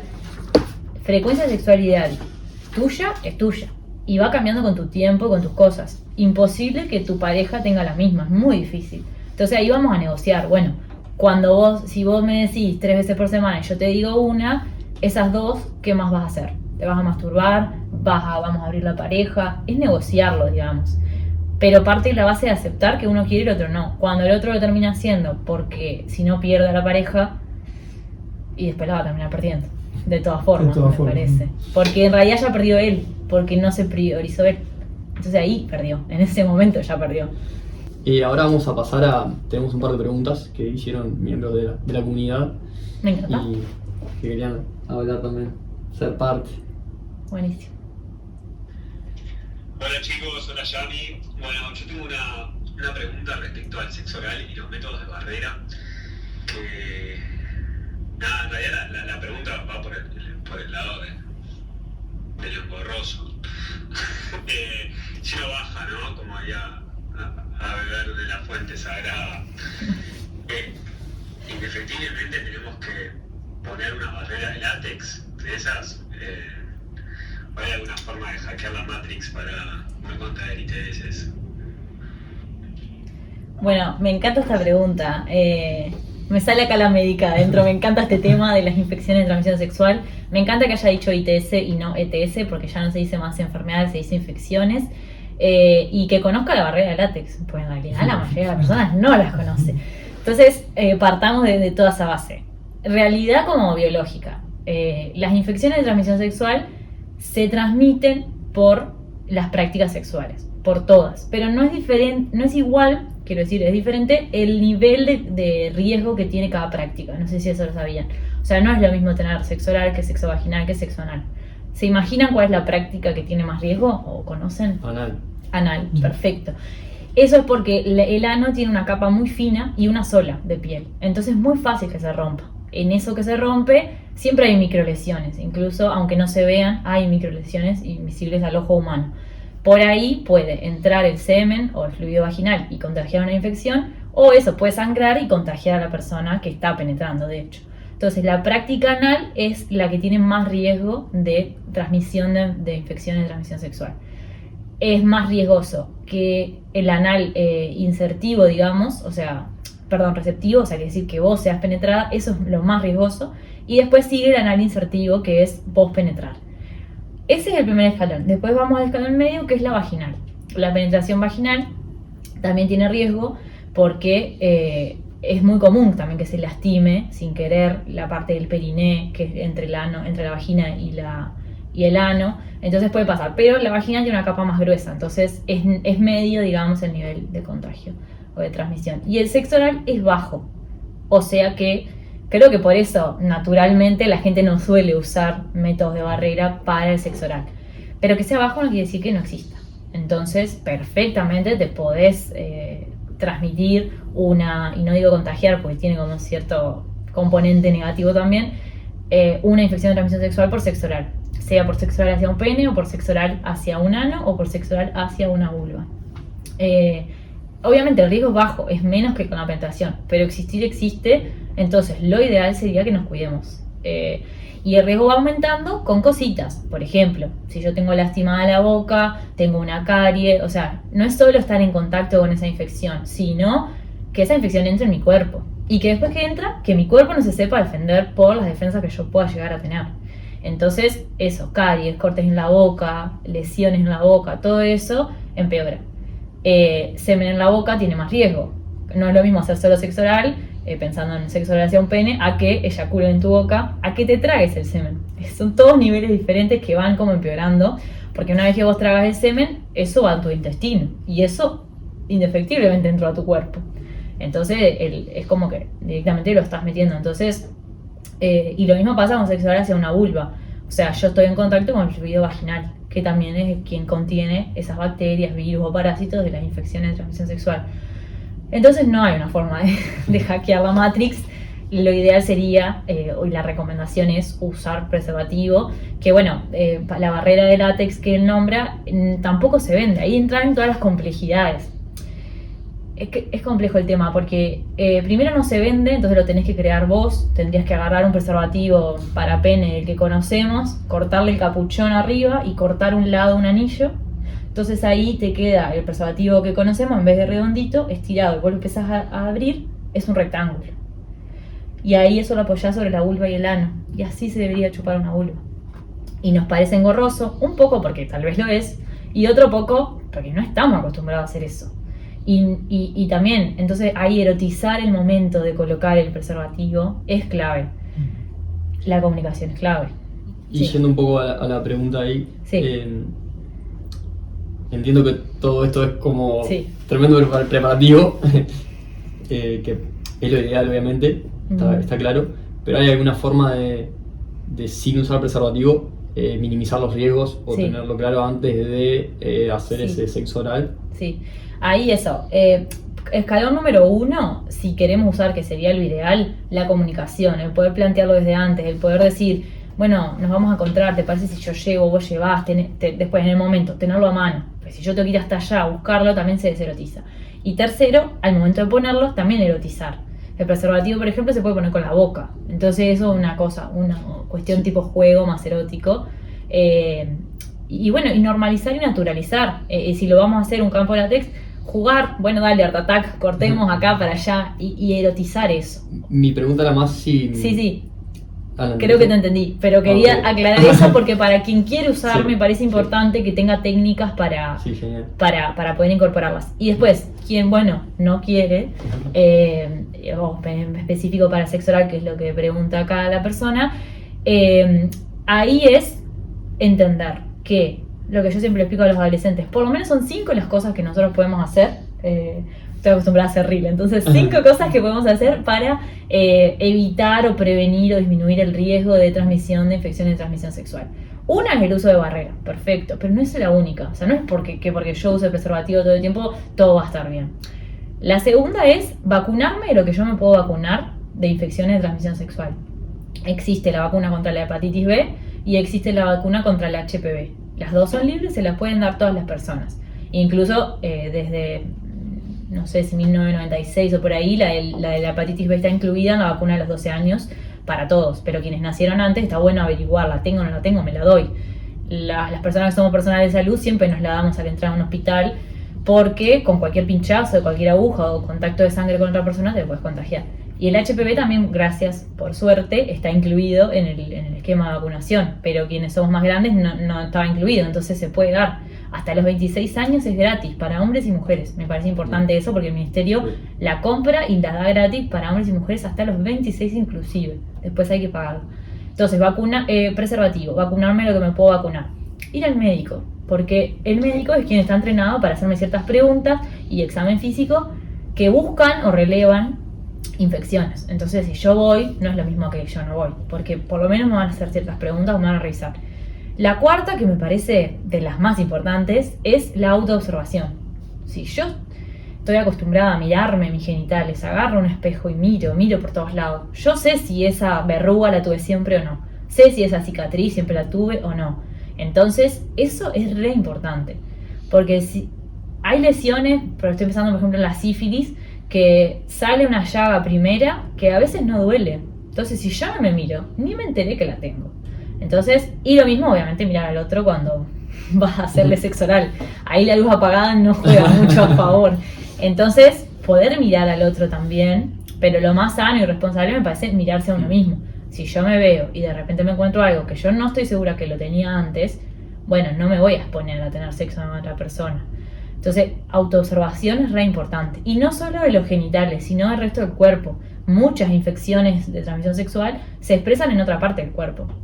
Estoy pensando, no sé, en la sífilis secundaria, que da lesiones en la mano y en los pies. Entonces, tener en cuenta que es de todo el cuerpo. Y por último, estudiarse en sangre. Si sos pareja de alguien, yo lo recomiendo hacerlo una vez por año siempre en realidad, pero ponele, supongamos que hay una pareja que quiere decidir dejar de usar preservativo para las prácticas. Bueno, antes de dejar de usar, hagamos todos esos pasos, incluido en la consulta pedir estudios de sangre para estudiarse las infecciones de transmisión sexual que se pueden estudiar en sangre, que les cuento que no son todas, son solo 4. Y infecciones de transmisión sexual hay un montón, 9 son las más conocidas, pero son solo 4, sífilis, VIH, hepatitis B y hepatitis C, que se pueden estudiar en sangre. Entonces, si yo por lo menos hago eso, si soy mujer, voy al médico, me hago el PAP y testeo también, le sumo el HPV, entonces le sumo una quinta infección, y bueno, se pueden hacer exudados para buscar otras infecciones, pero estar atento a los síntomas me parece lo más importante. Porque está también, respondiendo también, dando un recurso más a esa pregunta, tampoco nos podemos pasar para el otro lado de perseguirnos y no disfrutar. Porque si nosotros estamos en un encuentro en el que hay que jugar y yo qué sé, y después yo estoy pensando, no, sí, ahí va esto entra no. la mente de nuevo. Claro, esto no, esto sí, cuidado acá. Obvio que está bueno tener cuidado. Para mí es incorporarlo, digamos. Poder incorporar eso y que nosotros, no sé, por ejemplo, si yo con una mano toqué el pene o la vulva de otra persona, intentá con esa mano no tocarte tu propia vulva o tu propio pene. Tenemos 2 manos, usémosla, yo qué sé. Pero no es para que eso uno esté perseguido y en el momento se ay, ¿con qué mano te...? No es como para eso, sino, pero como para, si eso nosotros lo incorporamos y lo naturalizamos, yo me guardo esta mano para mí, uso esta mano para vos. Y por lo menos estoy también ayudando, yo qué sé. Bueno, y ahora vamos a escuchar la otra pregunta de otro participante. Como desde mi ser mujer, le preguntaría algo así como entendiendo de que en una relación sexual hay mucho más que lo que es una relación sexual, ¿no? Suceden más cosas, hay más intercambio y entra también hormonas y emociones y sensaciones. Bueno, como quizás poder, si ella puede, como decir, ¿no?, qué es lo que sucede en el hombre más allá de lo que es el acto sexual en sí mismo y qué es lo que sucede en la mujer. El otro día escuchaba ahí un comentario que estaba bueno en un podcast, que como que a nivel hormonal obviamente son distintas las cosas que se segregan, pero quizás en el hombre es como más placer del momento y en la mujer es más una liberación de sustancias que tienen que ver con la conexión y con lo emocional. Entonces me quedé pensando en eso, si verdaderamente es así o si eso es más como parejo entre el hombre y la mujer. Ahí puede ser esa pregunta. Muy buena la pregunta. Profunda. ¿Cómo responderla corto? No, por un lado creo que lo que ya dijimos, las cartas que se ponen en juego cuando tenés sexo con otra persona, autoestima, creencias, información, experiencias, eso nos confirma que no es solo un cuerpo con otro. Nunca es solo sexo, por más de que sea con un sexo casual, nunca es solo sexo, porque nosotros no tenemos la capacidad de desconectar la mente y poner el cuerpo. Siempre ponemos todo, porque decíamos hoy, el cerebro es el órgano más importante. Entonces en realidad se pone en juego todo esto que decimos, y después si es igual o no, que ella pregunta ante hombre o mujer, nunca va a ser igual, primero porque biológicamente no somos iguales, pero segundo porque culturalmente no estamos socializados iguales. Entonces capaz que a nivel biológico te diré que hay más algo parecido a nivel sensación de orgasmo, sensación intensa de placer, que el orgasmo es eso, es una sensación subjetiva de placer, que puede ser más o menos, y que se acompaña incluso a veces de todo como rechazo posterior, porque es muy intenso, a veces se lo llama como la pequeña muerte, justamente por eso. Pero el varón está más socializado a esto de que, bueno, terminé, no en vano se le dice acabar, que es una palabra bastante poco feliz, pues en realidad que para que el varón eyacule no se termina nada, no tiene por qué acabarse nada. Lo que se acaba capaz que es la erección, que es lo que decíamos hoy, pero el varón tiene otros recursos que puede seguir usando con la otra persona para seguir teniendo ese encuentro, entonces no se acaba nada, pero el varón está socializado como para eso, el objeto de usar a la mujer como un objeto, el disfrute. Entonces que un varón después de un orgasmo te diga, ay, sentí tremenda conexión contigo, me encantó, no es lo más esperado, y quien se anima a decirlo probablemente sea juzgado porque no es lo que esperamos de un varón, de un macho, básicamente. Entonces tiene como esa implicancia. En realidad a nivel hormonal y a nivel orgasmo se libera oxitocina, que es la hormona del apego. Entonces justamente es la que te hace tener ese vínculo con el otro, la que te da esa conexión. El tema es que, como decíamos hoy, no todo es biológico. Quien se la permite sentir porque tiene una habilitación mental, psicológica, social, emocional, lo va a sentir, y quien esté cerrado mentalmente y psicológicamente va a ser como que no le importa, se da media vuelta y se va a dormir. Entonces, volvemos a que todo está mediado por la cultura, básicamente. Bueno, ahora yendo un poco a la masturbación y al rendimiento, ¿se puede tomar la masturbación como un campo de entrenamiento para después, cuando tengamos un encuentro sexual con otra persona, tener mejor experiencia? Sin duda, sin exigencias, pero sin duda que sí, porque es autoconocimiento. Si yo me encuentro con un otro, hablamos hoy de que es importante la comunicación, que en las películas no se habla y todos tienen orgasmo, bla. Entonces, está bueno comunicarle al otro, mira, a mí me gusta que me toquen así. Primero que comunicarlo ya es difícil, pero imagínate que tenés las habilidades comunicacionales y lo puedes comunicar. ¿Qué comunicas si nunca te tocaste? Entonces, la base es el autoconocimiento. Entonces, la cadena así de orden de suceso, esto que decís, el campo de entrenamiento está bueno, es eso. O sea, a ver, no es que quien no se quiera masturbar, como siempre le decimos a los adolescentes, no es malo si lo haces y no es malo si no lo haces, o sea, no está mal o es normal una cosa o la otra, pero sin duda que es algo que suma, porque yo me conozco en soledad, donde no hay presiones, donde no hay exigencias, donde estoy tranquilo, entonces conozco mi respuesta sexual y sé lo que puedo llegar a dar en el sentido de corporal, de físicamente. Muchas mujeres ni siquiera se tocan estando con un otro. Entonces, que lo hablaba con otra paciente, le preguntaba si ella se lubricaba bien porque había como un dolor con la penetración.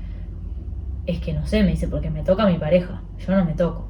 Entonces la mandé a tocarse. Sola no se animaba, pero en pareja la mandé a que intente, no sé, antes de que vaya a haber penetración, como que ahí, como que no dice la cosa, porque también tenía que ser disimulada frente a su novio. Hay como un tabú mayor en la mujer con el tema de la masturbación. Sí. No lo aceptan, no. Exacto. Es que eso también tiene que ver con lo social, porque, a ver, los varones van a la práctica de fútbol y ¿qué te dice el entrenador? No te masturbes tanto que no vas a rendir. Entonces, ese mensaje, que es como un chiste y a la vez no, es al que se masturba, le aclara y le refuerza que está perfecto. Al que no lo hace, le genera el mandato de que si sos varón hay que hacerlo. Entonces, es bastante grave la afirmación en sí.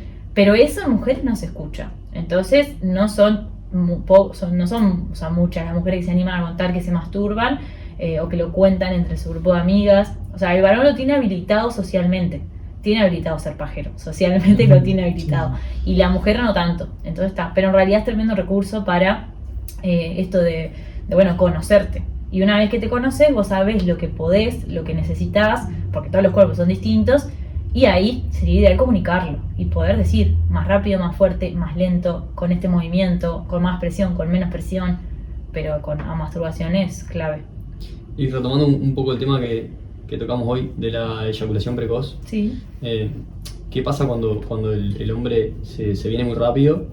Y algo que escuché el otro día que está bueno es que en parte puede ser por la pornografía y otro por algo de la historia también, que también un poco de lo que hablabas recién, que se ve como que masturbarse no es algo muy bueno, claro. Entonces el hombre siempre lo intentó hacer como a escondidas, bueno, la pornografía también, eso te lleva a masturbarte rápido, para eyacular rápido y terminar rápido.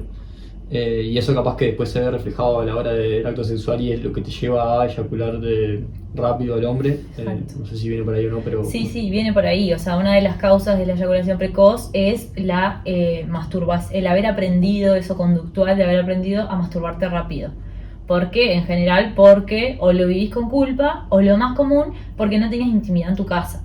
Porque, de vuelta, la educación sexual integral... yo siempre le digo a los padres, enséñenle el respeto por el cuerpo, la privacidad, lo que se hace en público no se hace en privado, pero además de enseñarlo, respétenlo. O sea, si yo le enseño que hay que tocar la puerta del baño y yo después voy y le abro la puerta del baño, es lo mismo. Entonces, muchos varones, muchos niños, en realidad niñas, han crecido con esto de que no había un espacio para. Entonces lo aprendieron a hacer rapidito. Y sin duda esa es como la causa más frecuente, creo yo, de que llegara a una eyaculación, porque es un precoz, o prematura, como se dice ahora, pues se cambió el término. Creo que también porque precoz tiene mucho de negativo, ahora se dice prematura. ¿Qué es esto? O sea, es conductual, aprendiste a eyacular rápido por una circunstancia de la vida y tu cerebro, porque el cerebro, lo más importante, lo aprendió así. Esa es una causa. La otra es la pornografía, por el hecho de que es un hiperestímulo, es un montón a digerir, que el cerebro va haciendo lo que puede, entonces uno se acostumbra, también tiene mucho que ver con lo conductual. Y la otra gran causa de la eyaculación prematura es la ansiedad. Eso que vos ves a ese varón verborrágico que no para de hablar y que su mente no le para y que también se puede, eso mismo se ve en lo sexual. Casi siempre que lo sexual se afecta es porque previamente hay algo afectado. O sea, claro, te llegan a la consulta sexual, pero cuando vos empezás como a indagar, se saturó lo sexual porque algo atrás venía pasando. ¿Se entiende? Como que esa ansiedad lo llevamos a lo sexual. Esa, no sé, pocas ganas de vivir lo llevamos al poco deseo sexual. O sea, como que siempre tiene que ver con algo más. Porque lo sexual no está aislado, es parte de la vida. Y esa masturbación como campo de entrenamiento que decía Rami recién, en este caso, ¿hay técnica para masturbarte que te lleven a durar más en la cama después? Ahí va. Bueno, ahí va, sería, la masturbación es buena como campo de entrenamiento, pero es importante el cómo. porque si yo la hago pensando que eso me hace hombre, no está bueno. Si yo la hago pensando que tengo que hacerlo rápido porque están por abrirme la puerta, no está bueno. Si yo la hago pensando que eso está mal o con culpa, tampoco está bueno. Por eso también es el cómo lo hacemos. Hay un ejercicio bastante concreto que se manda cuando algún varón consulta por eyaculación prematura, que es, pero sería un ejercicio para quien ya lo tiene en realidad, no es para todo el mundo, que se llama Stop Start, que es de parada y arranque, digamos. O sea, vos te empezás a masturbar, cuando sentís que estás por eyacular, dejás por un minuto, no te seguís estimulando, soltás la mano, volvés a estimularte y así vas siguiendo. Ese es un ejercicio que funciona bastante, y después poder tener un buen control del piso pélvico, conocerlo y tener un buen control. Esos son ejercicios que se pueden hacer. Pero en cuanto para quien no tiene eyaculación prematura y le preocupa eso, no debería preocuparlo. O sea, la idea es masturbarte sin preocupación, y si... Además también la masturbación pone en juego un montón de cosas que cuando vos estás con un otro no se ponen en juego. Entonces capaz que vos masturbándote demorás un montón y vas con un otro y te pones tan nervioso que eyaculás enseguida. Entonces, como son canales diferentes, no es como tan respuesta fácil. Tendría que verse caso a caso, digamos. Y en el caso contrario de que una persona no pueda alcanzar ese orgasmo o esa eyaculación, que a veces no tiene por qué ir de la mano. Sí, la eyaculación prolongada o la anorgasmia, que también es una disfunción sexual del varón, es cuando le cuesta o no puede llegar a ese orgasmo, o le cuesta muchos minutos. Y ahí, como que es bastante difícil de trabajar esa, porque suele tener mucho que ver con el cerebro, porque es la pérdida de control. O sea, suelen ser, primero ahí como un varón te consulta por dificultad para llegar al orgasmo o eyacular, primer cosa farmacológica, porque por ejemplo los antidepresivos retrasan un montón la eyaculación. Entonces casi siempre la primera causa a buscar es la farmacológica, porque puede haber cierto tipo de medicación, en general esas, que te retrasan pila. El efecto adverso es tan común que de hecho se usa como tratamiento de la eyaculación prematura. O sea, a veces te cae un varón con eyaculación prematura y vos le indicás antidepresivos aunque no tenga depresión, porque sabés que va a tener ese efecto adverso que vos estás buscando. Entonces es muy alto la tasa de efecto adverso que tiene esa medicación. Si descartás esa causa porque el varón no toma ninguna medicación, suelen ser personas muy controladoras que están todo el tiempo controlando que la situación esté bien y haciendo autoobservación. Yo estoy acá con vos, pero en realidad mi mente está acá mirándonos cómo quedo, que este rollito, que si esto, que si quedo bien, que si quedo varón, que si quedo, o sea, que si cambiamos tapos. Entonces, si yo estoy acá, no estoy acá. Y yo para tener un orgasmo tengo que estar acá, conmigo, porque es entregar el control. El orgasmo es básicamente entregar el control y jugar al placer. Entonces, si yo estoy controlando, no se puede. Entonces, ahí se requiere una buena terapia psicológica y sexual para cambiar eso. Y creo que ya lo respondiste esto, pero igual creo que está bueno.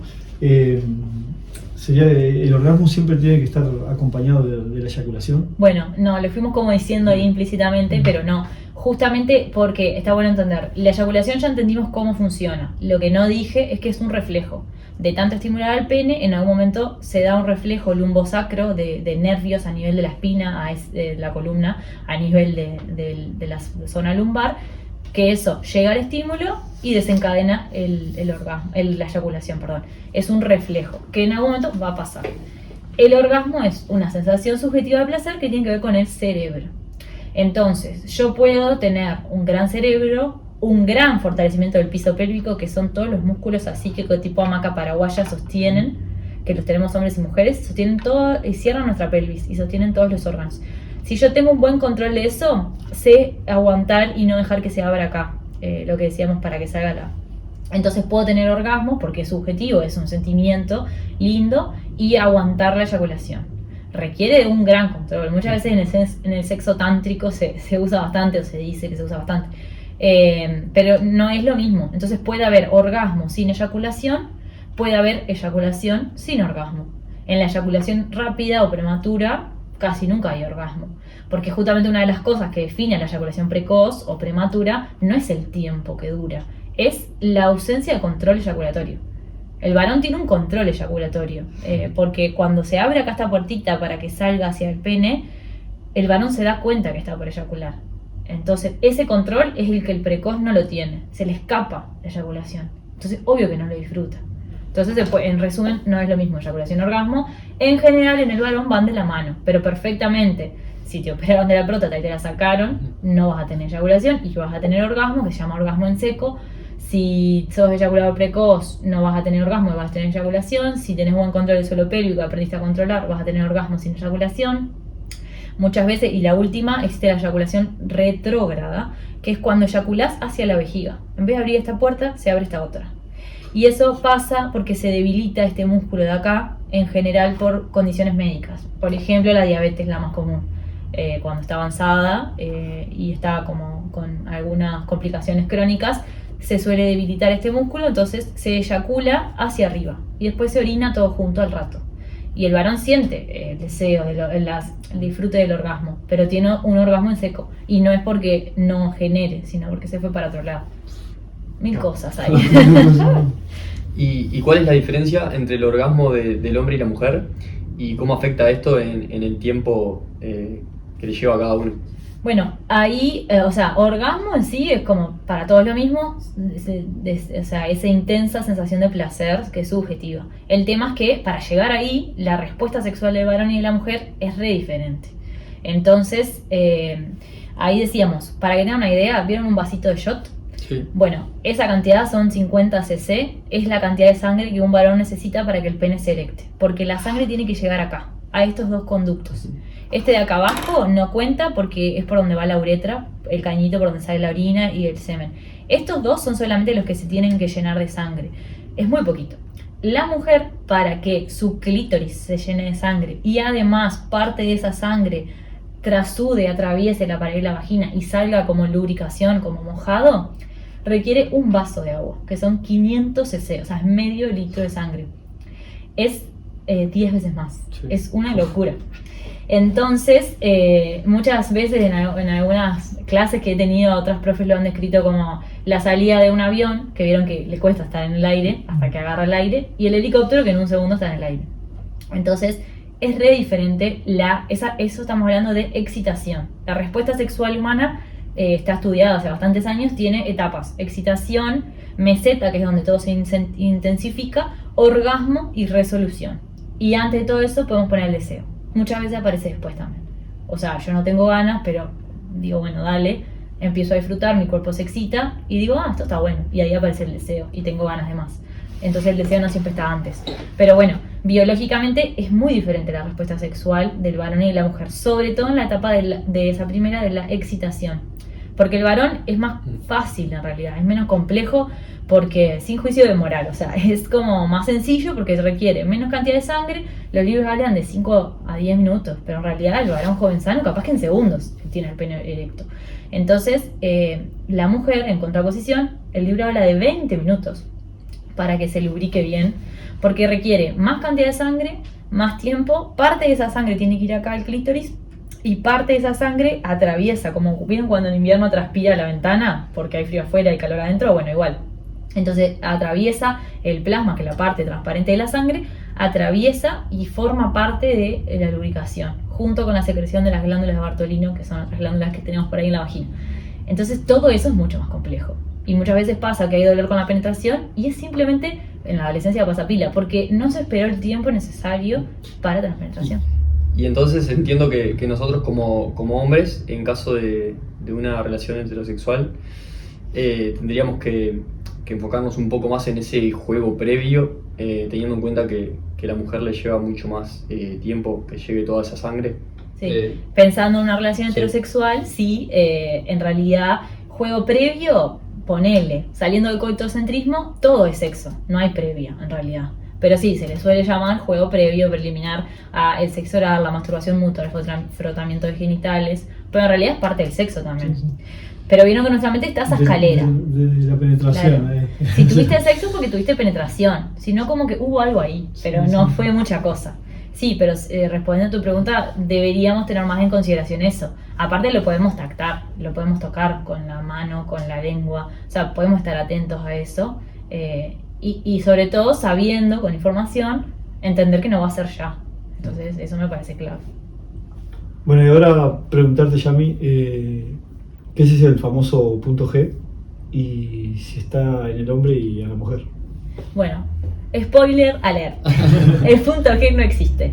En realidad, punto G viene de Griff Beer o algo así, que es un autor, un ginecólogo que supuestamente descubrió que la vagina tenía una zona de más placer. Entonces se adjudicó su apellido, se puso punto G. Existe como una zona, no es un punto, por eso, no existe de ninguna manera en realidad, pero ponele que sí. ¿Qué pasa? En la vagina, en la parte anterior, es decir, hacia adelante, o si yo estoy acostada hacia arriba, por eso el famoso vení, en esa zona el clítoris queda abrazando a la vagina. Entonces, es por eso. Para hacerlo más sencillo, imaginemos, la vagina es un tubo muscular que mide más o menos 9 centímetros, porque mucho se habla del tamaño del pene, pero nadie se pregunta el tamaño de la vagina, yo siempre lo digo por las dudas, es de 9 a 10 centímetros, por eso tampoco pensemos que los penes grandes pueden doler, de hecho, porque tampoco es que los queremos tanto. Entonces, acá es la vagina, imaginemos que mi dedo es la vagina. Entonces, si yo meto algo por la vagina y hago hacia arriba, si la persona está acostada, o hacia anterior, si la persona está parada, lo que vemos es que estamos estimulando al clítoris. En realidad el punto G no es más que una zona de la vagina en donde, como le queda pegado el clítoris, yo al tocar hacia ahí, da más placer que cualquier otra zona del tubo muscular. En realidad, si nosotros sacáramos al clítoris, la vagina es un tubo que no tiene mucha sensibilidad. Entonces todo es gracias al clítoris. Entonces decir punto G es medio una falacia porque en realidad el placer está en el clítoris. Es por la proximidad. Es por la proximidad que tiene la vagina al clítoris en esa zona específica, que son los primeros 3 centímetros de la vagina hacia arriba, si está acostada la persona, o sea, hacia anterior. Pero no es un punto tampoco, es una zona. Eso es en la mujer. En el varón es otra cosa. ¿En el varón? En el varón lo que existe es el punto P, de próstata. Entonces ahí vamos a que... ¿Existe este o no existe? Existe. ¿Qué pasa? El placer en el varón, la zona más sensible, después el placer es subjetivo. Hay personas que pueden tener orgasmo solo con sexo anal, hay personas que pueden tener orgasmo solo con estimulación de los pezones, hay personas que pueden tener orgasmo con sueños, hay personas que pueden tener orgasmo solo con besos. O sea, no precisamos tocar el cuerpo para tener un orgasmo. ¿Cuántas veces es común escuchar que hemos tenido orgasmos en los sueños y no nos estamos tocando? Entonces, una relajación profunda. Exacto, es conectar con eso, estar relajado, soltar el control y conectar con eso, que esa fantasía. Por eso es tan importante eso mental, termina siendo todo lo mental. Pero bueno, yendo a lo biológico, el varón tiene 2 zonas de mucho más sensibles y de placer. Una es el pene, que es la más famosa, que la cabeza es la zona más sensible. Para que tengan una idea, la cabeza del pene tiene más o menos 6.000 terminaciones nerviosas y el clítoris se vio que tiene más de 10.000. Muchas veces por eso existe la hipersensibilidad del clítoris. Gente que le da como impresión tocarse directo, necesita frotarse con la bombacha de por medio, con una almohada, porque existe, porque es mucho más sensible. Pero bueno, para que vean que somos superiores. No, mentira. El clítoris vendría a ser un mini pene. Bueno, esa forma no está tan buena de decirla, pero por el hecho de que solemos, o sea, traemos al inconsciente de que el pene es lo normal y que es como una... Pero sí son análogos. Es el mismo origen embriológico. Eso es algo que, miren, yo traje acá y nos naturalizamos que esto es el clítoris, pero no explicamos que nadie conoce que esta es la forma del clítoris. No sé si ustedes lo sabían. Pero en realidad, si nosotros vemos una vulva, lo que vemos del clítoris es este puntito solamente.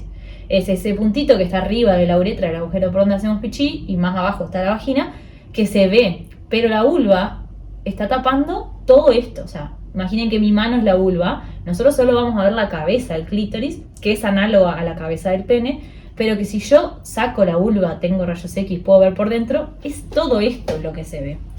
El clítoris tiene 4 patas, esas 4 patas fusionadas son el pene. Cuando somos un feto y estamos en la panza y todavía no se ha formado bien el cuerpo, el mismo puñadito de células va a ser clítoris o va a ser pene. Es lo mismo origen embriológico. Entonces tiene mismas partes, cabeza, cuerpo. Lo que pasa es que en la mujer se separa y en el varón se une y se fusiona. Pero es lo mismo. Entonces sí, son análogos realmente. Por eso los dos son como para el placer. Pero, yendo al punto P, además del pene, está la próstata en el varón. La próstata tiene 2 funciones. Una es generar el semen, esa función más... también erótica, pero sobre todo reproductiva, de liberar el semen para embarazar, y tiene la otra función sexual. Tocar la próstata da placer. El tema es quién se anima a dejarse tocar la próstata, porque el sexo anal lo tenemos muy incorporado a una práctica homosexual, cuando en realidad las prácticas no definen la orientación sexual. Entonces, la próstata, ¿vieron dónde está? Tiene tamaño más o menos un poquito más chico que esto de una nuez, imagínense. Y está ahí adentro. Entonces, ¿cómo yo la puedo tocar? Directamente no puedo. Pero lo más directo que puedo es meter algo por el ano e ir hacia adelante. De vuelta el famoso vení, porque es hacia anterior. Entonces, entienden que por acá está pasando el recto, que es la última parte del intestino, y acá está el ano. Vieron que este es el espacio que se llama periné entre testículos y ano. Esta zona da pila de placer también. ¿Por qué? Porque indirectamente arriba, ¿quién está? Medio lejos, pero está la próstata. Entonces, estimular acá, que se recomienda hacer en círculos, digamos, y obviamente con lubricante, porque es piel y puede rozar y lastimar, es estimular indirectamente a la próstata. Pero yo la puedo estimular directamente metiendo el dedo, juguete o lo que sea, o un pene por el ano de la persona con pene y hacia adelante. Si lo tengo con las manos, hacia adelante. Eso es tocar la próstata. Por eso el punto P, digamos. Es eso, básicamente, el tema del punto P. El tema es, de vuelta, quién se anima a probarlo y no creer que eso lo hace homosexual. Pero en realidad es... Y ya que estamos acá, estimular al clítoris también se puede hacer directa e indirectamente. Directamente, lo que yo veo en la vulva, la cabeza. Indirectamente a través del punto G que estábamos diciendo, que es la zona en realidad. Sí, un poco creo que a muchos hombres le pasa eso, sienten como placer ahí, y ahí esa diferencia de que podés tener placer en cualquier parte del cuerpo y eso no significa que sea tu orientación sexual, digamos, el placer que tengas. La orientación sexual es la orientación del deseo, se define por hacia dónde va dirigido tu deseo sexoafectivo. Entonces, se dirige hacia un género, si es diferente sos heterosexual, si es igual sos homosexual, si es los dos, bisexual y más que hay. Entonces, eso no se define por las prácticas. El ejemplo más claro, hay varios ejemplos, pero por ejemplo, nos imaginen una trabajadora sexual que todas las noches tiene sexo con varones, pero en su casa vive con una mujer y es lesbiana. ¿Qué es? ¿Lesbiana, heterosexual? ¿Qué es lo que la hace a ella lesbiana? ¿Quién la atrae? Lo otro es trabajo para ella. Entonces, ahí está la clara definición de que las prácticas no definen a tu orientación, porque tu orientación es mental, es hacia dónde se dirige ese deseo. Pasa mucho en cárceles con varones que se consideran heterosexuales y son heterosexuales y muchas veces tienen sexo con otros varones por un tema de circunstancia, pero eso no lo hace heterosexual. Entonces es interesante que la orientación sexual no se define por eso, y además que eso, tenemos muy vinculado sexo anal a homosexuales, pero en realidad las mujeres también tienen sexo anal, o sea, es como una falacia también eso, pensarlo. Y después otra cosa interesante, el deseo de la orientación sexual, es que no es fija, puede cambiar. Yo siempre lo llevo a la comida porque es lo más fácil. O sea, antes no me gustaban las aceitunas, ahora me gustan. Listo, puedo cambiar. O sea, va cambiando. Entonces, capaz que no, capaz que sí, pero digo... Y no es porque yo tanto las coma o no las coma, es lo que yo me guste. Y ahora hay mucha preocupación que está de moda ser bisexual, sobre todo hay mucha preocupación por los adolescentes. Y en realidad yo siempre les digo, una moda, no digo que no esté de moda, no, yo creo que lo que se visibiliza más y se habla más, ¿no? Pero una moda a vos no te obliga a usar algo que no te gusta. Como mucho te anima a ir al probador, a probártela, pero si vos no te ves, no la vas a comprar. Y si la compras, no la vas a usar. Entonces, en algún momento se vuelve insostenible sostener algo que vos no sentís.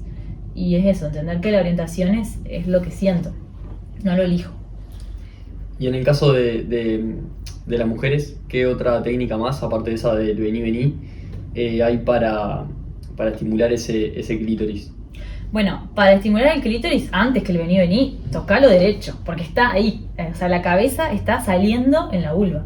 Entonces, es estimularlo directamente, a no ser que la persona tenga esa hipersensibilidad. ¿Hay una forma de tocarlo, digamos? Ah, bueno, sí. Lo ideal es que le preguntes a la persona y que te diga cómo. Porque en realidad, no sé, te iba a decir en círculos o te iba a decir de arriba para abajo. Depende de la persona. Y no solo la forma, sino... Porque no es solo la forma, sino es con qué presión, con qué tanto apretás hacia adentro, ¿no? Con qué rapidez te moves.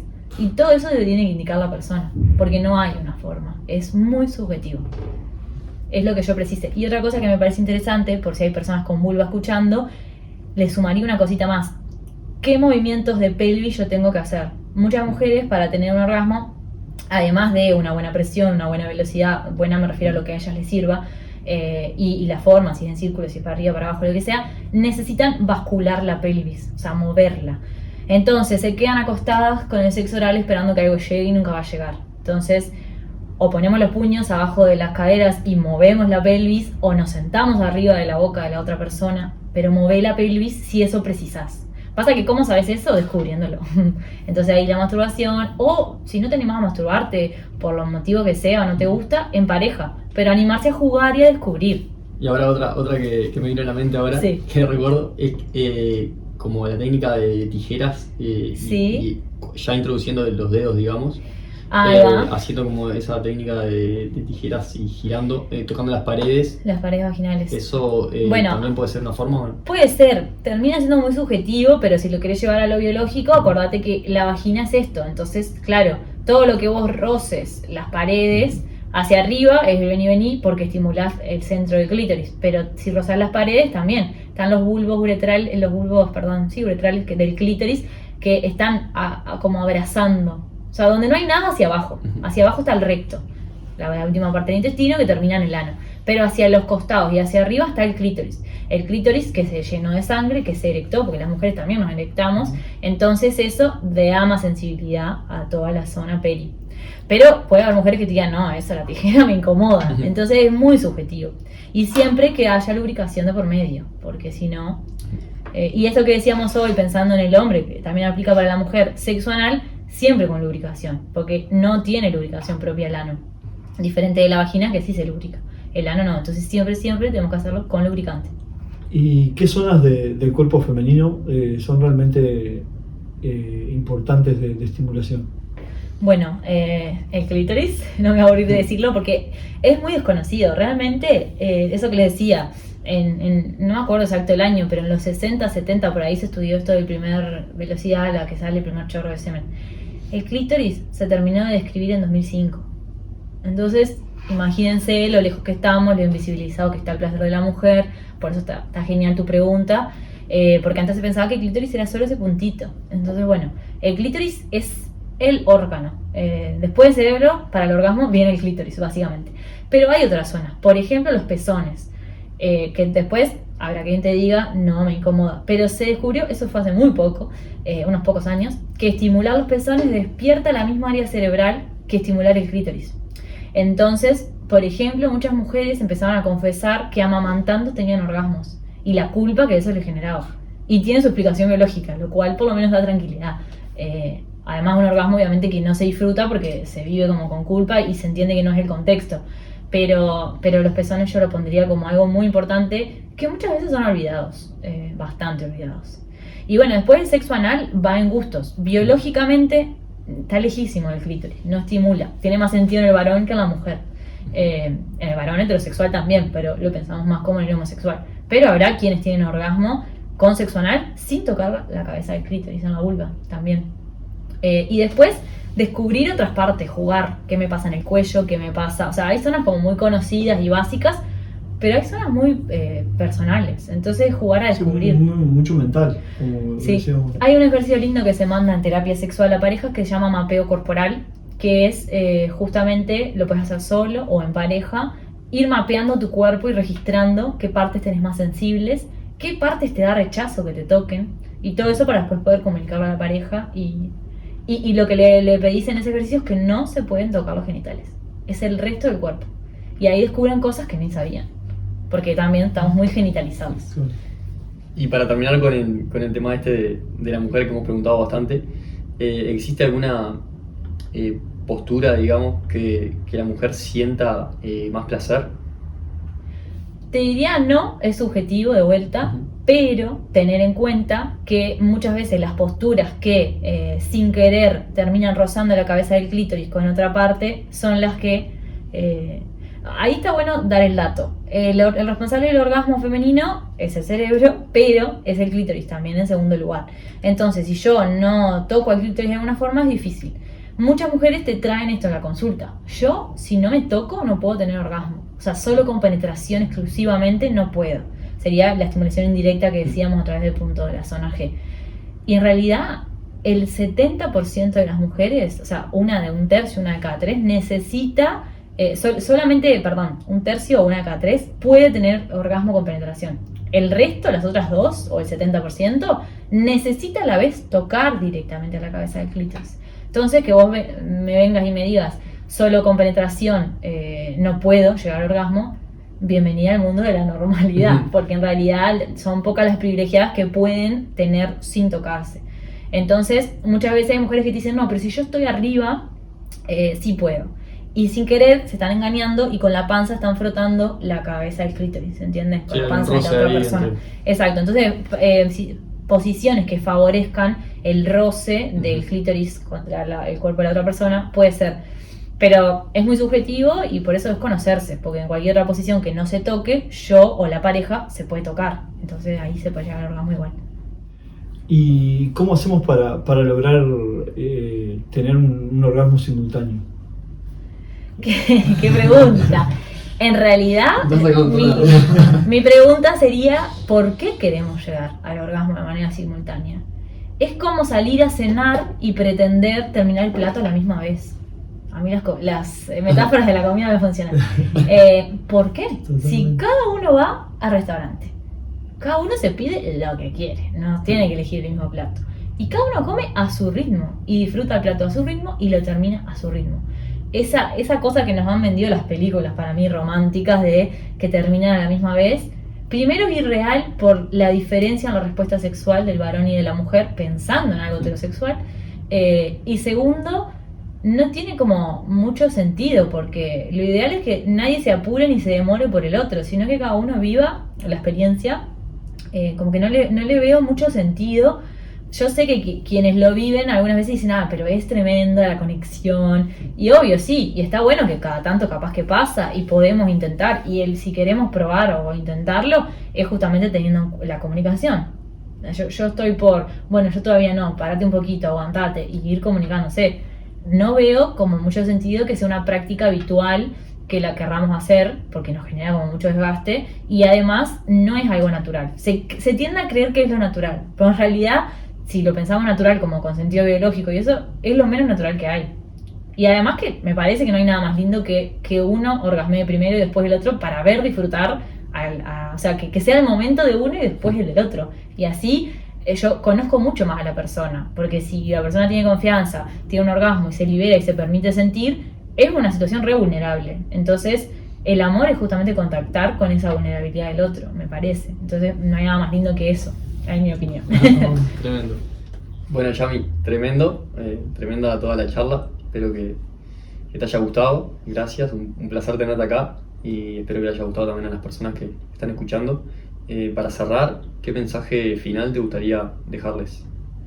Bueno, en realidad me gustaría que sepan que todo se puede trabajar. En esto que decíamos hoy, de que no se conformen con con sentirse mal, con tener un malestar. Eso me parece que es lo más importante, porque yo sé que estamos en 2025 y que las sexólogas y los sexólogos son medianamente conocidos, pero no tanto. O sea, la gente no sabe que existe esta especialidad. Muchas veces ni siquiera los mismos médicos generales o de otras especialidades saben que esto existe y que pueden derivar. Entonces la persona termina como naturalizando el malestar. Entonces el mensaje que a mí me gustaría dar es que se puede trabajar esto, que tiene trabajo, que tiene solución, que no hay que quedarse, porque la sexualidad es un aspecto más de nuestra vida, pero además es algo re importante. Entonces que yo, no sé, por tomar antidepresivos me condeno a que o me mato o no tengo orgasmo, no es lo ideal, porque se puede mejorar y trabajar en conjunto con psiquiatra, por ejemplo, en este caso, para intentar técnicas para mejorar el orgasmo, disminuir la dosis. Entonces no es que o tengo depresión o tengo orgasmo, no va por ahí, pero eso se naturaliza mucho puntualmente con la gente que estoy pensando que toma esta medicación. Pero eso, a mí me gustaría dar el mensaje de que primero no hay algo normal en la sexualidad, y que justamente lo normal es no sentir malestar y disfrutar y no hacerle daño al otro. Entonces eso se trabaja, se trabaja en consulta. Entonces anímense a expresarlo, a consultarlo, y que el primer paso capaz que es esto, comunicar, contar con amigos, poder expresarlo. Me parece que va por ahí. Tremendo. Así que bueno. Gracias. Gracias a ustedes. Gracias.